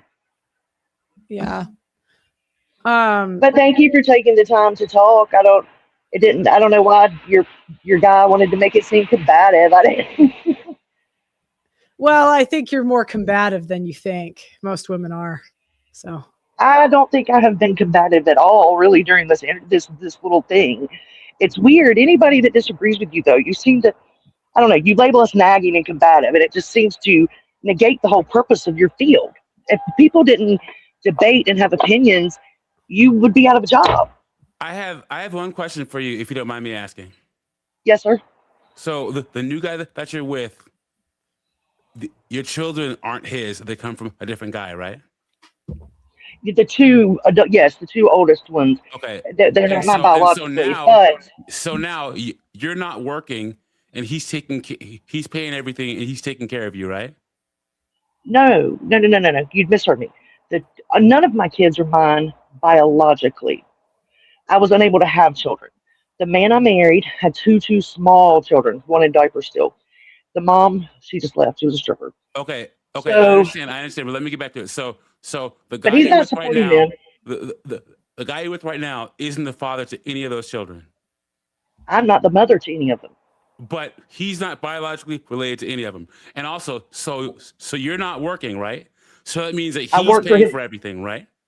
You missed that part too. No, I do. I work for his company now. After 20 years, I left law enforcement. Okay. And I went to work for his company because he had nobody. Who makes the majority of the money right now? Him, right? Oh, certainly, yeah. Sounds like a good guy, right? Because my biggest problem. Okay. Because my biggest problem, what you're saying is, here's the thing. There doesn't have to be balance. Right, but it doesn't make me less than Listen to either. me very carefully. Listen to me very carefully. There's been 60 years of women tearing men down. Ricky Lake, Sally Jesse Raphael, all those shows. Men are terrible. Everything you're saying, we've criticized men long enough. It's only been since 2015 that men have a voice. Pearl's channel, Kevin Samuel's channel, all these guys. You can find balance from a different channel. Pearl doesn't have to talk about men because women like you have been able to hear it from The View in mainstream television for the past 60 years. My whole life, I'm 45. Hold on. All I've heard is how terrible men are. And the thing about it is most of the criticisms you say about men, we'll accept.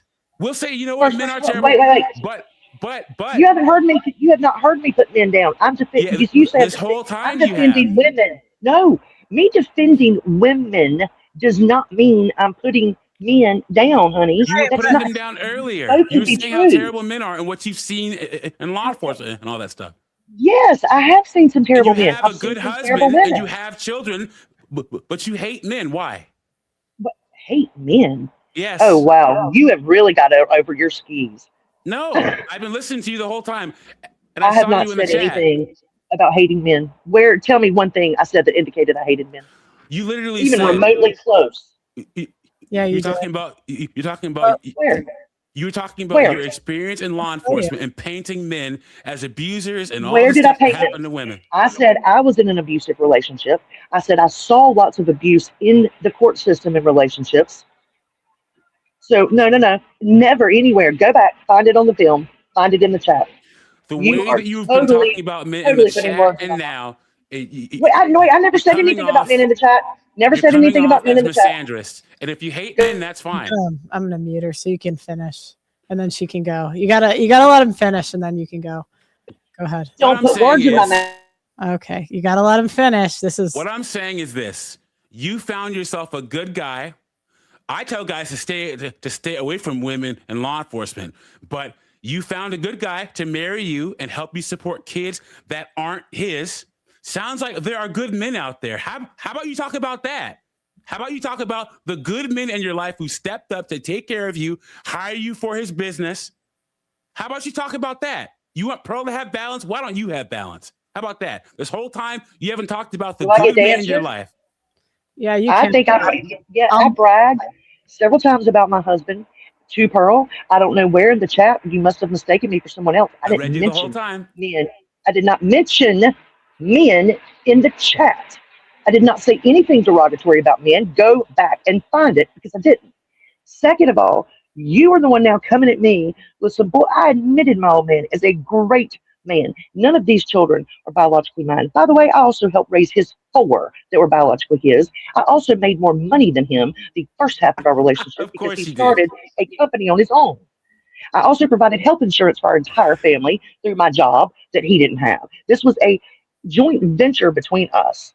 He is amazing. Yes, I will damn admit that. But he'll also tell you I helped raise his four from his Okay. divorce. Okay. Well, once again, why don't you talk about the good men that are out there that'll do what he does? Because there are plenty of them.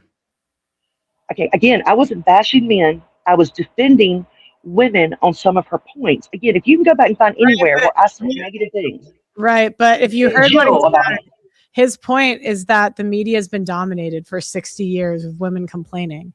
I don't really but care. he's out here to I don't really, you got to stop interrupting.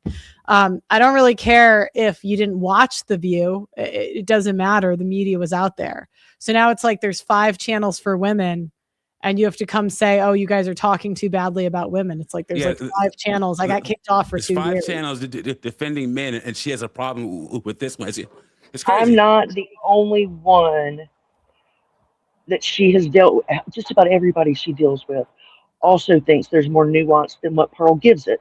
Never in this whole little interaction have I said or done anything in the way you have described me. That is what's frustrating. You go back, you watch this video, find anything I said specifically, just, oh, men are worse than this, men do that, or anywhere in the chat, because you can't. The So that's reason what why I bothers me. wanted You're to bring you saying up this, is and it's because not you were true. being misandrous in the chat, just like you're being misandrous now. And I just wanted to I know, was if fine men are until so you came on saying terrible, I said shit if in the men are chat. so terrible, why are you married to one? Why? Honestly, that's what I want to ask questions to women like you. If men are so terrible and women have to be defended and men are so awful, and you saw all and out of all the people you married a drunk and a freaking abuser and stuff, what are you married for? What do you even have a man in your life for? The feminist conundrum. You hate men, but you want one. How do you reconcile that? That's my question to women like you. Where did I say I hated men? The Where way did I you talk bash about men? it. Where you can't oh my God, you are just making stuff up in your head now. She's not making it See, up. that's what's pissing me off. This is no, there's nowhere in this interview I don't. Okay, shh. You don't. this is over because Calm down. Calm down. It's okay. People, it's just incredible because you were coming on here pathologizing me, right? And I didn't get offended. Politely. No, you just don't like men's tone. That's how men talk, right? So like, Not to me, they don't. It actually wasn't polite. I just let it go. Like, it actually wasn't polite at all. It's actually pretty rude. But like women, you need to be doing. All right, I'm just done. Okay. Oh my God. You gave that woman a lot of leverage. I'm in the back, like ready to freaking explode. Because anyone, look, guys, like men have hit. I'm sorry, go ahead. Go ahead. All right. Go ahead. No, men have had to hear it from women for the past 50 years. Any conversation that starts with Pearl, you have to have balance. You have to advocate for women. Is automatic L right there. Automatic L. She's bad. On the wrong side of the internet. I was more. She's like, women just have no idea how unlikable they are because they do it with good tones. So like, because they say it with a nice tone, they think they're like, it's not bad, or people are too exhausted to correct them because I just want you to get to the point. I'm like, don't you think it's a little bit rude to come up here and be like, oh, you're doing this because you were passed over in high school by women prettier? And you're like, dude, I almost lost it. I'm like, do you not? I don't react because I'm just very like, oh, here we go. But it's just incredible to me that like what if I went to her and said, do you feel this way because you're fat? Like, yeah. So it's just and now what did Kevin Samuel say? They'll gaslight you for eternity. It's just going to be a gaslight. Women come up bring here it up one more time. Pearly, look at the catfish picture. Look at that. guys. Kevin Samuels said it the best. There doesn't have to be balance, guys. No, those days are over. Men, we have the right to say our stories, have our spaces, and it doesn't matter who it's coming from. And guys, I've been a fan of Pearl's forever. I work for her channel. I believe what she's doing. The fact that woman had to try to low blow her and say, "Oh, you weren't picked. You hate the women that were just low blowing." Come on. Like, gloves are off. And Kevin Samuel said, all you have to do is trigger these women. Trigger them and see what happens. And that's exactly what I was doing. Then it all comes out. That law enforcement, get out of here, man. Yeah, really? That's the thing. Like, you can see who women are when they're angry. So it's like, you just gotta like, I don't know. You just gotta chill out. Like, dude. I mean, okay, we're random people on the internet. Who cares what we think? Like, you don't have to like defend yourself, so. Well, that's all I got. It was kind of fun. So, pro-life women understand honor and loyalty. The abuse thing, I'd have to hear from the ex-husband. I doubt he would say the same thing. I mean, her ex-husband had to deal with that when she got angry. Shoot, I drink too. Yeah, women just have no idea how unlikable they are because they're never corrected because it's too exhausting to correct them. Like, she had two choices there, right? She could have, taken perspective and said, maybe I could have said that in a better way. That's a young woman do at 20. They're like, oh, really? Oh, really? But then they get to 50. They're like, and Pearly, did you see that she started, when I triggered her, she started telling the female-friendly version of the story. When you asked her about her husband, I triggered her. The female-friendly version of the story is where she's the hero and the victim at the same time. Her whole story. I was in law enforcement. I did all these things, but then I was so helpless because I was with a drunk. And then she's talking about how she had to adopt a child from an awful woman. But then women are so good and men are so bad. Guys, once again, the female-friendly version of the story, they're the heroes and the victims at the same time. Yeah. No, and also, like, she's just going to take credit for all the business stuff. I just know it. Okay. All right. Thanks for coming in, Doug MPA. I appreciate it. Thanks for having me, as always. Yep. It's incredible. Women like come onto my show and then just prove my point. They can't respect other women, but are pro women.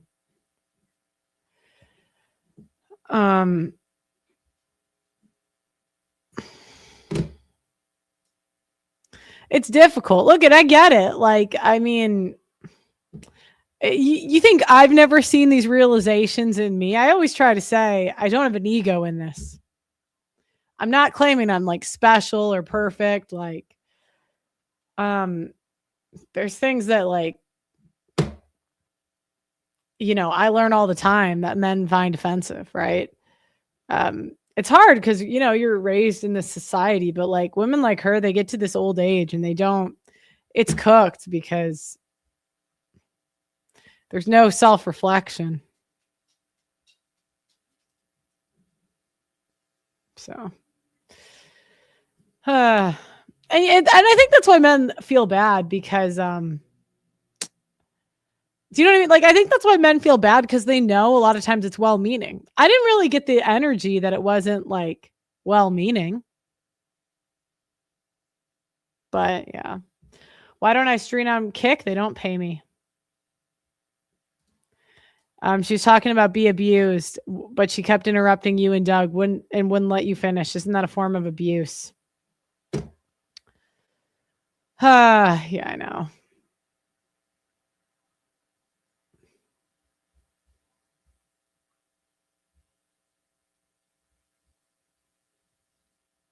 Maybe one day I'll tell you all the things I've learned.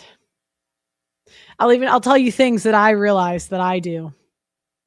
You want to know what gets me in trouble the most? Giving my opinion too much on things I don't know. This job, I'm going to be honest, this doesn't help. You don't realize how much you do it. So anyways. All right, guys, thanks for watching again. More women, if you want to call into the show, feel free. See if you can be calm and not crash out. And anyways, like the video, don't give up. We need you to keep going. Well, and maybe start with a $20 super chat instead of $2. It's like, we need you to get going. Here's $2. Really?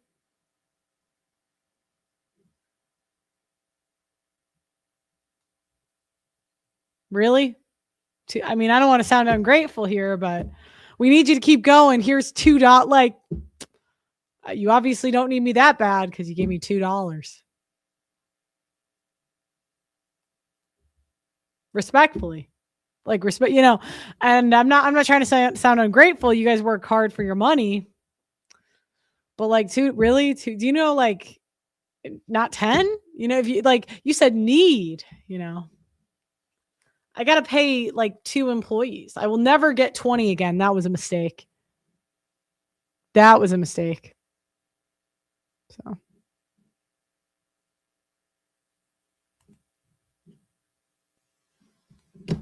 I will never. I know we don't have a donation infrastructure. Thank you. Another $2. Are you guys trolling me with the $2? I know we're building it. Hopefully in the next 2 months, we're going to redo the app, redo the infrastructure. Yeah, I had 20 employees. God help us. Sell signed t-shirts. I'm going to. I got to figure out how to get this t-shirt machine to work. But I haven't been motivated to do the t-shirt machine because I don't even have the website done to sell them. So I'll be more motivated when we finish that. It's kind of why I've taken a little step back because when we get the infrastructure done, then I'm going to be able to go off. Right now we're finding a documentary team and getting the donation infrastructure. That's what we're figuring out.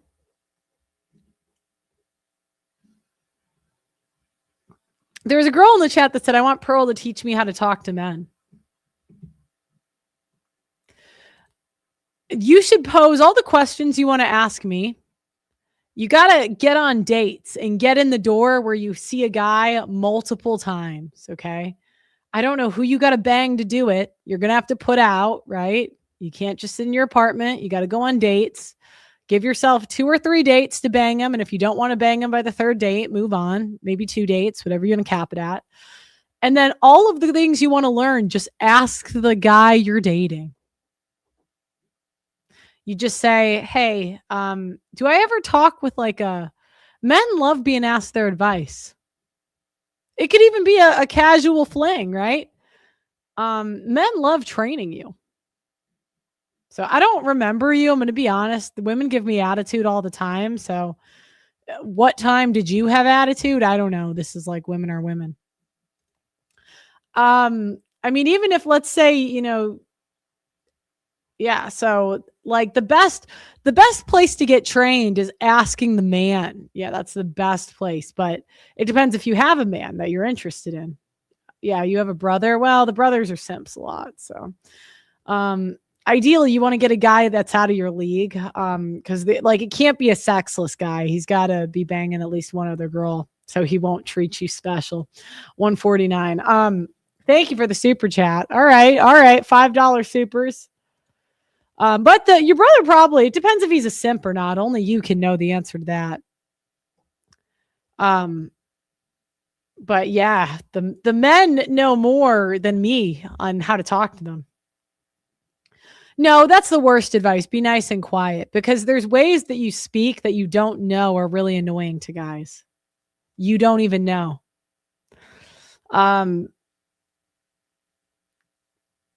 Don't be, yeah. See, okay, the guys simplify it because a lot of men are sexless.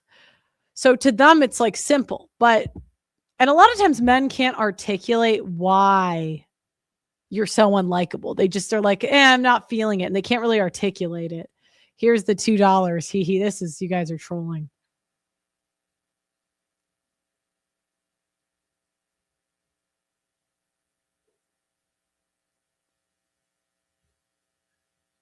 Well, if he's blunt, then go ask him and ask him what your worst flaws are. Okay, I'm sorry, madam, but I'm sorry, ma'am, but I said keep going, not get going.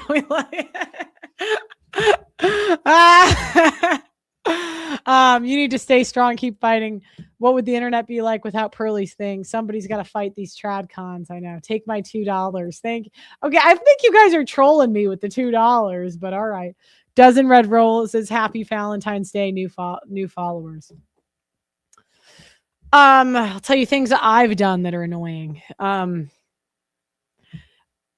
ask them if we could do it a different way. Just do it the initial way.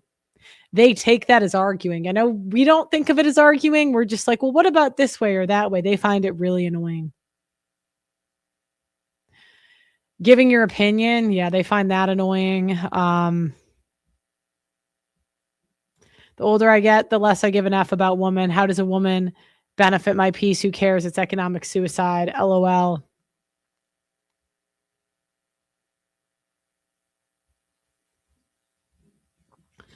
Okay, well, if you want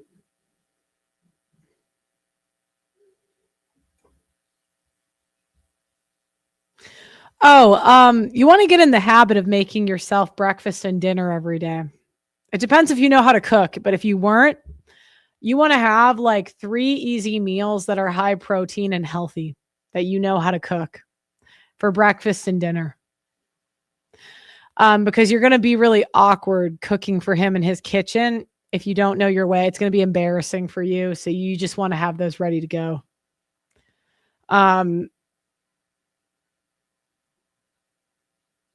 Yeah, learning to cook, but you don't need to do these. Don't waste time with these extravagant. You don't need to learn to bake. That's one that's kind of useless to men. Because baking, like they only need it on occasion. Like most men, like if you like gym guys, which who doesn't want a guy that goes to the gym, right? They want low carb, high protein. Baking is just something they need on occasion. Cleaning, you're going to want to make sure that you can use an air fryer. Do you know what? I prefer to learn with a skillet. That's just me, but yeah.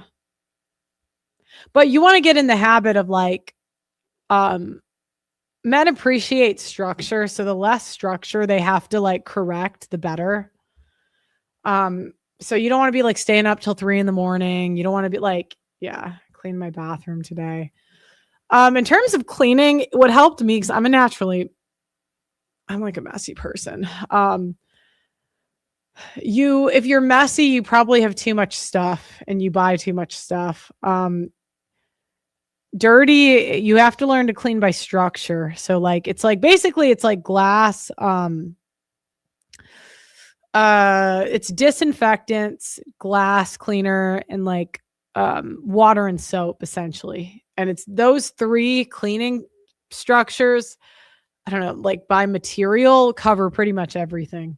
And it gets really confusing when you start adding in all this other stuff. Because the reason I didn't like cleaning was because I'm like trying to clean with these products that don't work, and nobody taught me like the structure. I don't know how to put it, but yeah, I actually think that laundry is the number one thing that men need. Like most men, especially if you're dating guys older in their 30s, they already know how to cook. They kind of like their routine. So most men don't even mind cooking. I mean, you'll have to pay attention. Like if he eats out a lot, you can maybe help him like eat in. There's nothing wrong with using the automated stuff if you just have a system. You want to be able to go to Uber Eats or the grocery store, and you have to have 3 meals that you can like cook. 3. That's all you need. 3. And don't move on to a new meal until you've mastered the old one.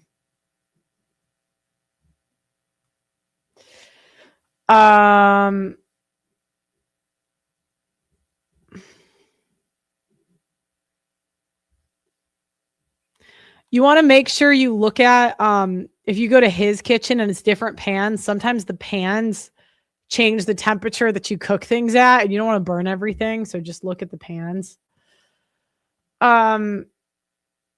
Yeah, meal prepping for the week is something men want. Meal prepping and laundry. I think those are the 2 number 1 things. Yeah, grilled cheese. You want to learn to cook meat because men really like meat.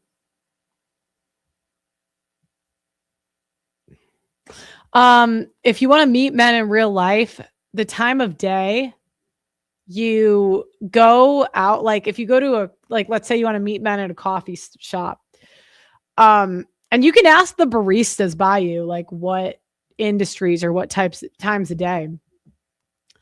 Like if men want to meet nurses, you got to go to the coffee shop at like 5 a.m. They're all early. Like, so you kind of, based on the sleep schedule of people, like it's kind of, work from home people are there during the day.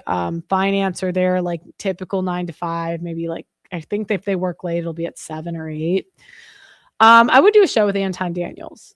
But you really have to study the guy, because men value different things. So I really doubt Melania really knows how to cook. Trump doesn't need cooking.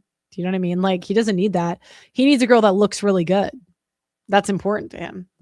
And so her fashion, like each guy is going to be different. Like, does he already know how to cook? He probably would rather have someone clean,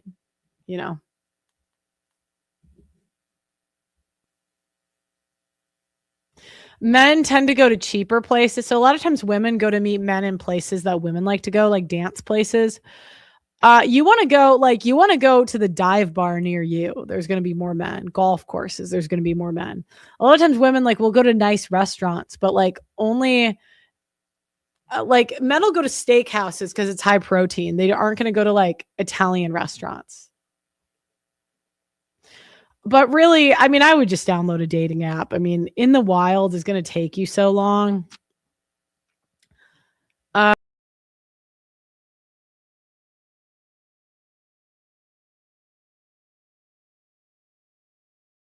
My bad. I clicked a button. Gym is a good place. High income men tend to go to biking. Like you could join a bike club. Like that's kind of a high income sport. Martial arts. I mean, why do you think these women get these guys get their wives stolen by jujitsu instructors? Because they do well with women. Yeah, men will go more to Chipotle, Jersey Mike's. Men men don't like sit down restaurants because it takes too much time. They value their time. So they want high protein, meat, short amount of time. Yeah, skiing or snow sports. BJJ is $300 a month. Yeah, but she wants a rich dude, right? $300 a month is nothing to some guys. I don't want to say she wants. I'm just assuming she's a woman, right? Yeah, one of the dinners should be a steak. Steak and that steak is so vital for men. Steak is like, you should know how to cook a steak. But I'm telling you, if he's in his 30s, odds are he already knows how to. Unless he's like a super high income job, then they might just see it as a waste of time and go out to steak dinner.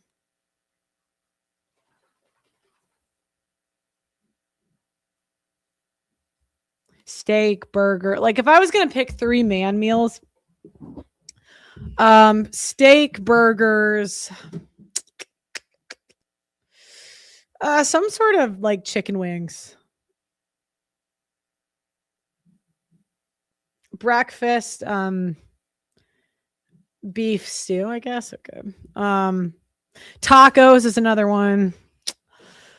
And it also depends on like the culture you're trying to go for. Like obviously, if you're into white guys, look at like more white foods, Hispanic, Asian. I mean, you know.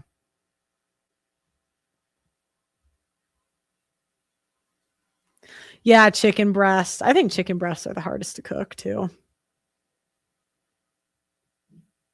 Yeah, eggs.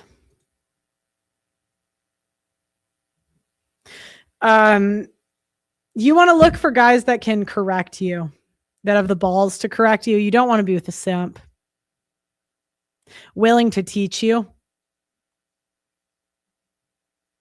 And that understand how, like, it always impresses, like so many guys, it's like, oh, I want a woman to cook and clean. Well, can you teach her how to do that? You want a young woman? Well, she shouldn't come to me like not knowing how to do that. Well, I mean, we're in America. They're not going to know how to do anything. You got no program for her? What's her role in your life? You got nothing? No. I expect this, and this. You know, lamb chops are good too.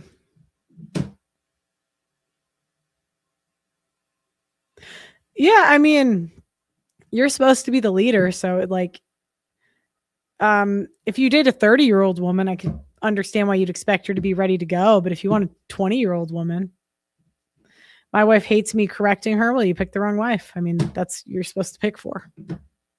Leave her, you know. Sorry. And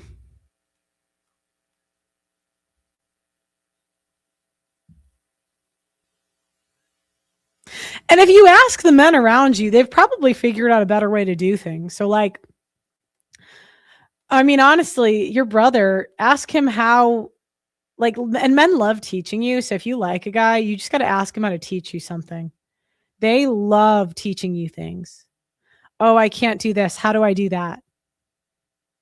Why do you think women fall in love with their professors and their teachers? Like, how do I, hey, I've been really trying to like learn this. How do I do that? Do you think I should? Do you think I should do this or I should do that? How do I do that? Yeah, I mean, men love that. Yeah, you got to learn how to ask men for their number. Or, I mean, honestly, I just say the dating apps. Do you see the women get so many matches on dating apps?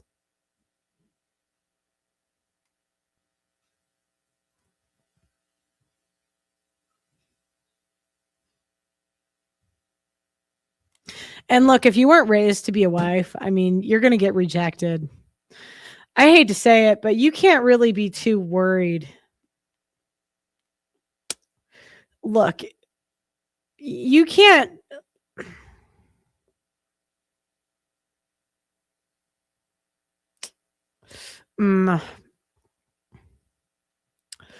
Try to keep your body count as low as possible, but like, if you weren't raised to be a wife, you're probably going to get like the rate I've calculated in terms of like how many men women sleep with versus getting relationships out of it's like 20%. I would say that's average. It's like 5 to 7 men women go through till they get a boyfriend. That's an average amongst. I know men don't want to hear that. Sorry, fellas, but I mean that's normal. So that's if you go into it expecting that, you don't want to like.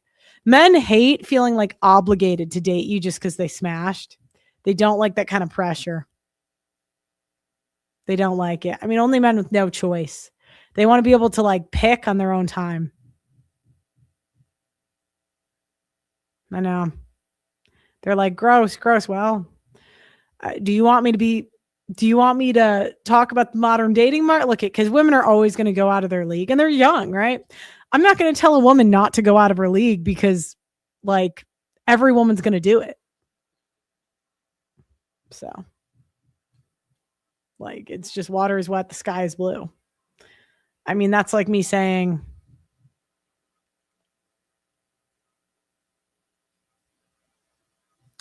like, oh, don't go for like, I remember we did a stream with Doug MPA and this girl called in and he's like, go for the engineers. I'm like, she's not going to do that. She wants to know how to get the athletes. Like, that's what she wants. And women are going to do, like, that's what they're going to do. And if you were a woman, you'd probably do it too. So I'm not going to like, but if you don't have any experience with men, it's better to like, obviously you don't want, like, you want to get relationship experience. So some guys might not like date you, but at least you get the the experience of like, how to be in a relationship. So no, women aren't raised to be wives. So that means you probably have to learn. Your brother's a software engineer. Well, is he hot? Like, that's the question. Does he have choice sexually? Because that's the question. If he doesn't, like, men can't really correct you until they have choice sexually.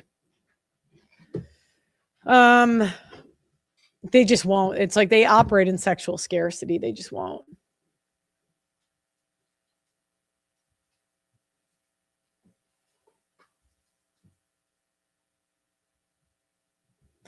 I'm 22 and never had a girlfriend am I cooked? No, it doesn't mean that. It just means at like when you start looking for a wife, you want to get experience, Like you don't want it to be like the first girl you slept with because you're probably going to make a bad decision. Anyways, I'm talking too long. It's almost 3 hours in. Okay, that's enough. He's currently dating from Mexico. Well, he probably doesn't have a lot of choice then.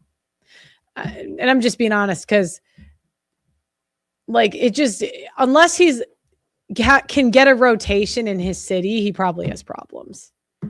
I don't blame them for going overseas, but I'm just being honest. When he has that skill set, then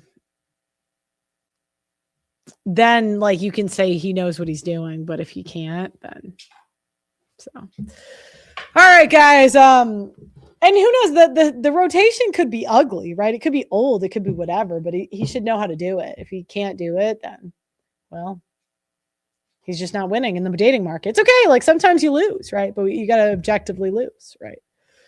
So anyways, all right, guys. Thanks for watching. Like the video and subscribe. I love you guys, and I'll see you next time.